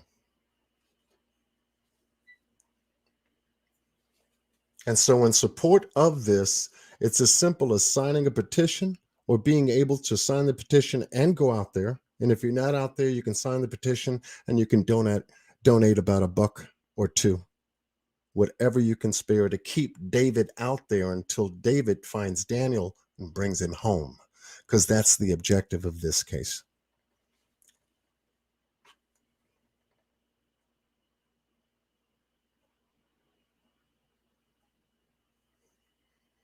And in working with Miss Q is honest to goodness, a pleasure. Because if something needs to be done, she gets right to it. And we're coordinating with one another to get certain things done in a certain way at a certain time. Because she knows on my side, I pick up whatever she gives me and I start running with it quick. Everything that I have done pertaining to the emails is carbon copied to both David and Miss Q. So we got a paper trail. And those folks that we don't hear back from pertaining to this, as of tomorrow, I'm giving them until tomorrow. If I don't hear back from them, I get on the phone and start banging down doors. You know about the January 15th, right? Did you get my email? Say I have something to call for. And then we can reinforce the message. Okay, was there anything else I wanted to come back and share with you here? So we talked about team, we talked about the map. I wanted to go back and we covered the missing person timeline. They need to do a better job because this timeline poses a lot more questions than answers. But according to this July 9th, 2021 Civil Air Patrol aerial search, that's got this. Let me show you that. That's right. I got to come back.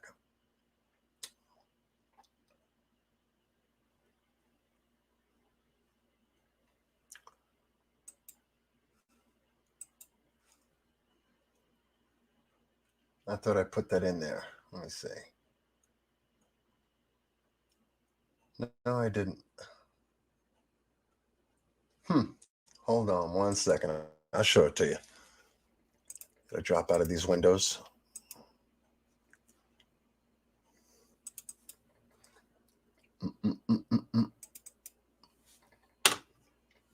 This was the Civil Air Patrol. This is the deal I wanted to show you. July 9th. This is what they posted. This is what we read.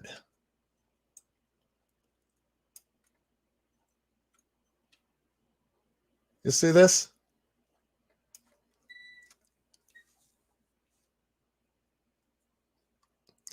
If July 9th was the result of a search in a grid map that the Civil Air Patrol did, and they had no results, why are they putting a car there?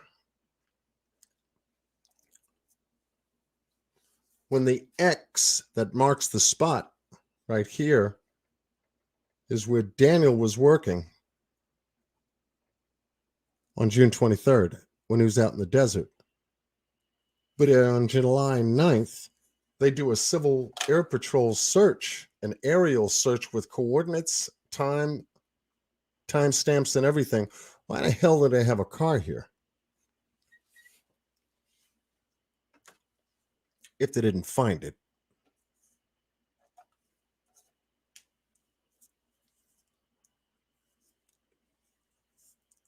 Can somebody answer that for me? Because that's part of the report you didn't see. I wanted to show it to you up close.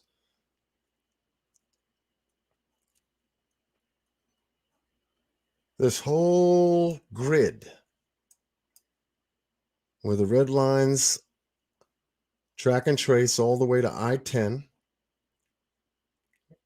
And this encompasses about 11 miles to a degree, 10 to 11 miles. If they didn't find a car, why did they put one there on the map on July 9th when they didn't find it?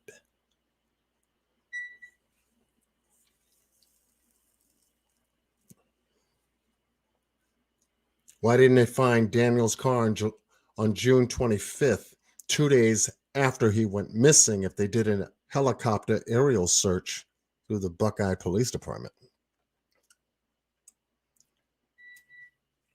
Where was his car then? Where was his car on July 9th? How could you put his car there on July 9th when you hadn't found it?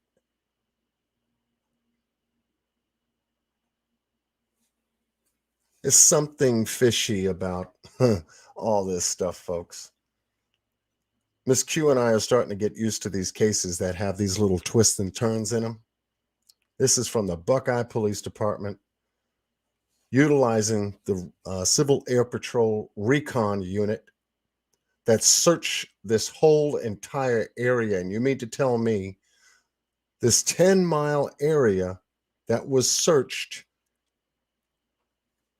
why didn't you find the car on the 9th? Why did a rancher on the 19th, 10 days after this search was conducted, why did a rancher find the car? You guys didn't.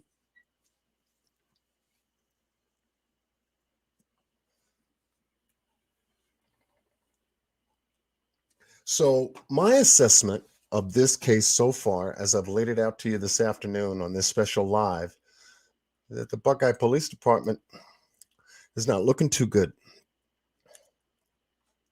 Things aren't adding up.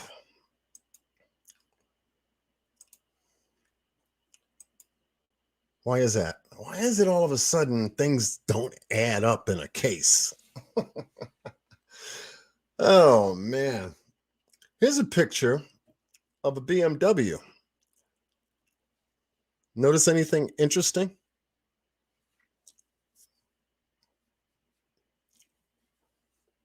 Anything interesting at all? Well, according to the story that this picture is attached to, this BMW was attacked by an individual with a baseball bat. And this individual hit this windshield with the baseball bat several times. You notice anything peculiar about it?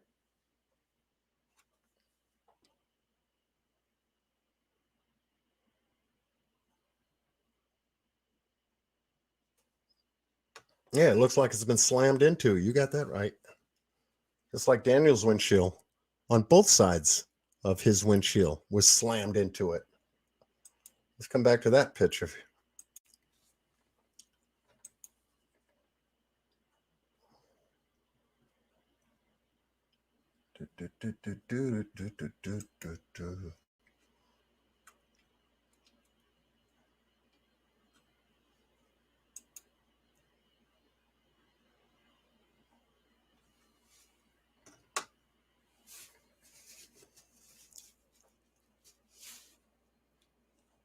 Notice anything interesting about that picture?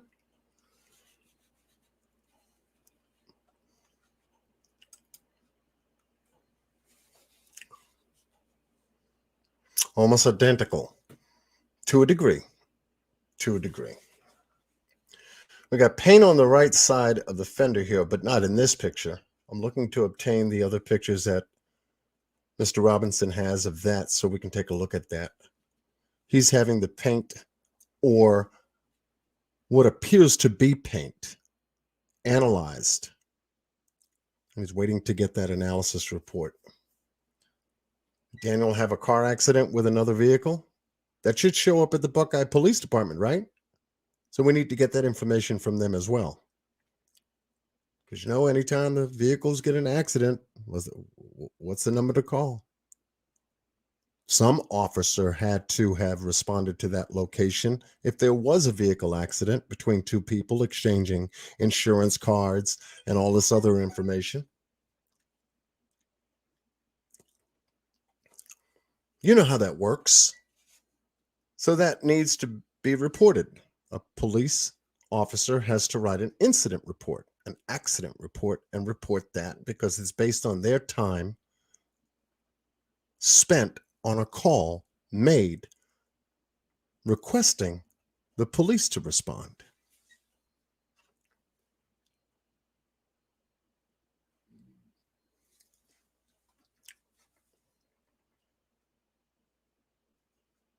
So yes,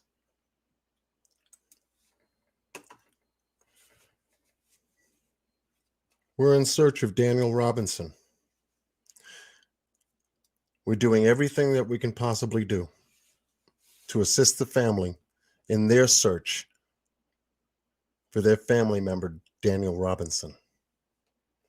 Let's share this information, share this video, share the website, get the web link, share it on Facebook, share it on Twitter. Put it on your community wall if you have a channel.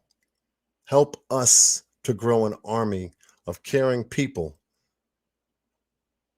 that can actually make a positive outcome result in missing person cases like this. Because we can do it. We've got some great people working with us. Same folks that worked with us when we did the marathon for Summer Wells. Because it's amazing what people can accomplish together to make the difference in somebody's life. Especially for Daniel Robinson.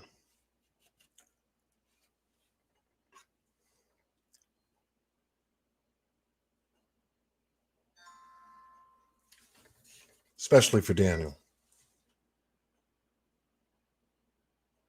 So yes, let's do what we can. Let's put it on the line again. We can do it again. And when we do it again, we know God blesses us with our talents and abilities to work with each other. Not hate on each other, work with each other. We can accomplish a whole lot more. A whole lot more. I believe that Miss Q is going to be doing a special live this Wednesday. We're going to be doing Q Squared on her channel. She wanted me to mention that to you. And I'm going to let her select the topics because we've been doing Q Square on my channel. And so we share Q Square because that's what we do. 2Q to Q squared. Also, I want to say happy birthday to Miss V from MTGV TV. Tomorrow is her birthday. She had a little mukbang luncheon with Miss Yunu on her channel this afternoon. And she blew out a candle after we sang happy birthday to her.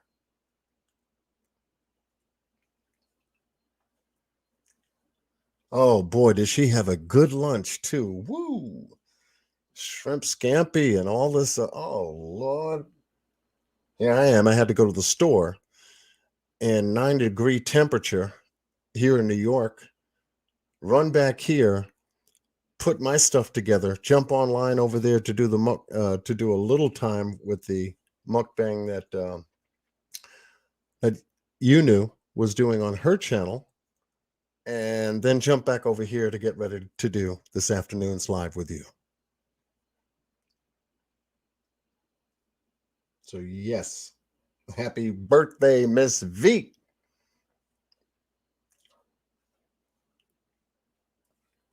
Oh, and yeah, by the way, Mr. Boss Blake did a beautiful intro on her channel. You get a chance. I know she's going to play it every time.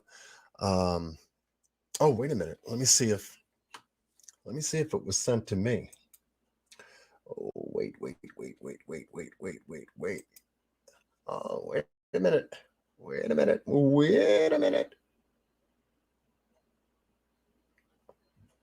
Let me see.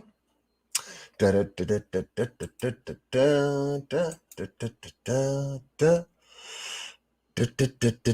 I told her that if she shared it with me, I would share it on my channel. Let me see what happened here. Just give me 1 second, folks. Well, we're just about wrapping things up. I just want to make sure that we get things organized here. Let's see if I can bring it up.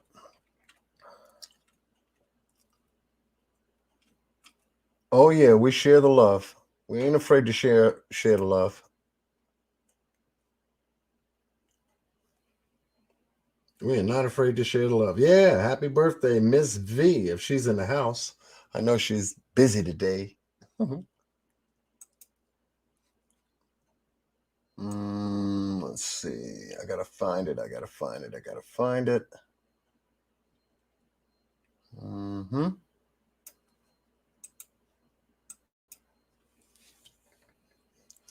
Hopefully that'll take, and then I can share it. But I think Boss Blake is a genius. He's brilliant at what he does. And I said, well, if I get a chance, I got a lot of information to cover pertaining to the Daniel Robinson case this afternoon, but I just want to try to bring everybody up to speed on the case that may not be familiar with it. So that's what I wanted to do this afternoon. I like to do my deep dives and stuff with Miss Q by my side because she can ask some very, very deep, interesting, and very serious questions. Just like the questions that she's been asking regarding this case. She digs down deep, and I love to listen to her get into it. And I think we've built the kind of relationship that I pray on every content creator to have with another content creator. I do. Because if you can work together to make a positive outcome happen in a case, oh man, you're doing the right work on your channel. That's for sure. That is for sure. But with that said, let me share with you what her new intro looks like. Y'all need to go and subscribe to Miss MTGV TV. MTGV. Make this go viral TV. Two. Miss V. We in the building. Yeah.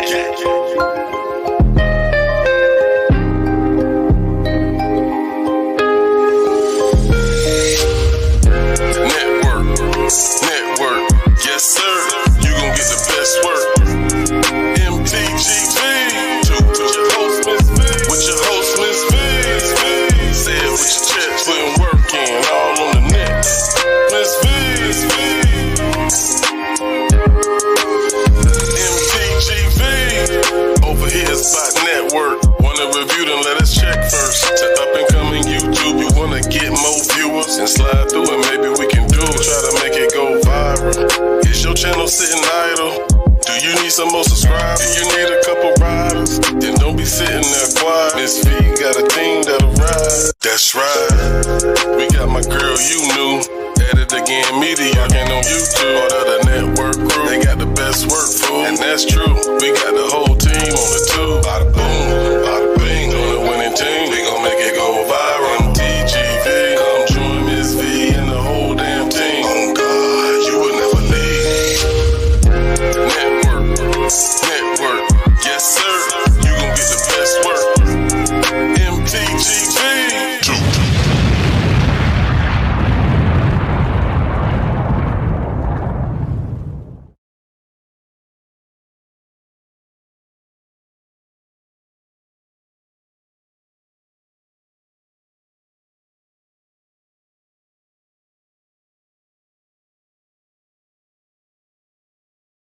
Now make that go viral. Make that go viral. Yes. Thank you, Mr. Boss Blake. Happy birthday, Miss V.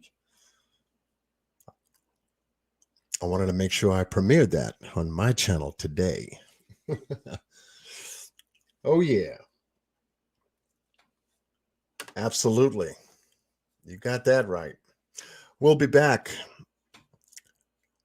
We shall be back and continue our work on the Daniel Robinson case. Hopefully, today's video brings you a little bit up to speed as to what we've been able to do in order to investigate the case, give you a perspective, and of course, give you some results as to meeting up with Mr. David Robinson and getting together with him and going to work like we always do. And in a way that's going to effectuate this particular case with a positive outcome. Hopefully the state of Arizona police will respond to us. Hopefully the Attorney General will respond to us.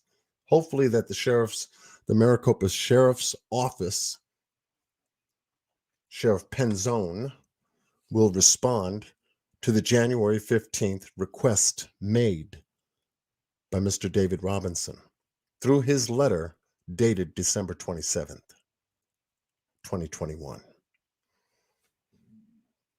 We've gotten a positive response from Midwest EquiSearch. Hopefully the equipment that Mr. Robinson needs to check those mines and wells, or at least offered to him to give him the full assistance that he needs right now, because there's a community development that's going to be breaking ground this month out there in that desert. So it's time sensitive that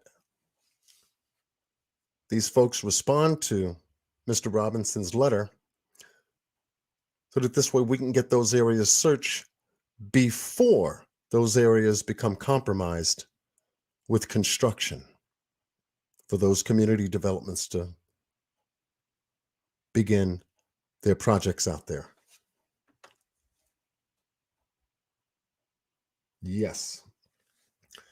So yes, on Wednesday, Q Squared will be on Miss Q Carlock's channel, and it'll be around the same time we normally have it on my channel. And like I said, I'm going to let her select the subject titles and discussion for that evening's live, and we hope to see you there. We need all the support that we can get. And also, too, Miss Unu on her channel has been covering the Daniel Robinson story as well. She did several interviews with Mr. Robinson. I think she did great work in covering what she could during the time that David was out here pretty much by himself, trying to get the word out. And so Miss Unu was able to begin putting the word on YouTube and my book. And then he moved on to the Grizzlies. And then from the Grizzlies, moved over here to us on my channel. And he was also able to do an interview with Chris Madonna on the Interview Room. So yeah, the word is getting out. We need to keep this case to the forefront, just like we do for Summer Wells. Case is just as important as the Summer Wells case. And I encourage all content creators who watch this video, watch this live, begin putting Daniel Robinson's case on your channel. Because true crimes is just not about one case. Okay? There are a lot of people that have gone missing all around the country on a day-to-day basis.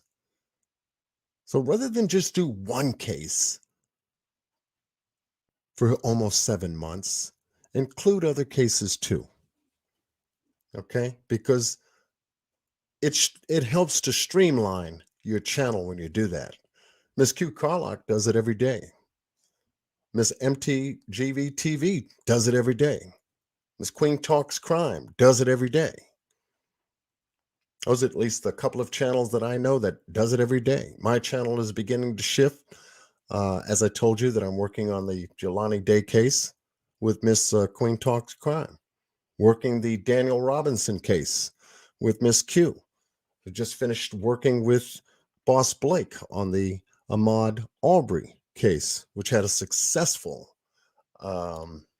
trial to convict those that trespassed against Ahmaud Arbery.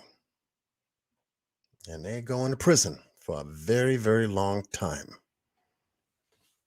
for what they did.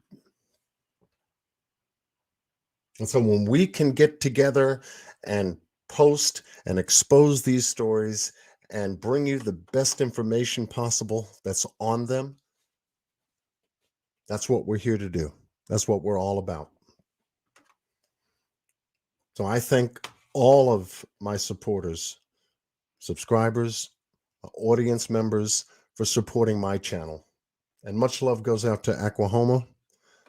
Before I got going today, there was a PayPal that showed up. In fact, my phone went off again. Let me see. Yep, another one. Oh, Lord. Another one went off today. And my goodness, I gotta find out who this is.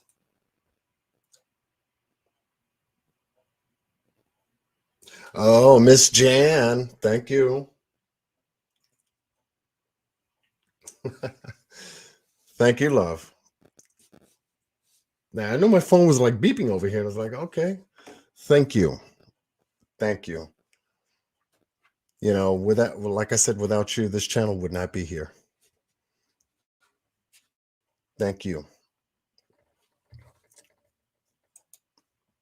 I know I got to get better at reading the chat. That's my goal for this year. I got to get better at reading the chat, highlighting the chat, doing these little things here, like that, like that, like that. John, you got too much stuff going on. I know, but you guys help me out tremendously. You guys help me out tremendously. And all the little support that we can give each other, we can make a positive result happen. But it takes one to be out here to get it done. Leadership is a call. And one of the beautiful things that I can say about leadership is that I know who the leaders are. I've been running with them. Miss Q Carlock is one of them. Scott H. Has Thoughts is another. Miss Penny from True Crimes Commentary is another. Sharon, Down Under Crime Talks is another. Miss Queen Talks Crime is another. Miss MTGV TV is another. You Knew on her channel is another. Renegade Patriot, Randy, opening up this year with a brand new channel. If you haven't heard, he's up and running. Is another. You got Libby. Miss Libby is still doing true crimes on her channel. She's under another name though. I think it's Miss Libby. She's got FYM at the end of her name now. I'm not going to say what FUM means. I'll let her do that on her channel. But yeah.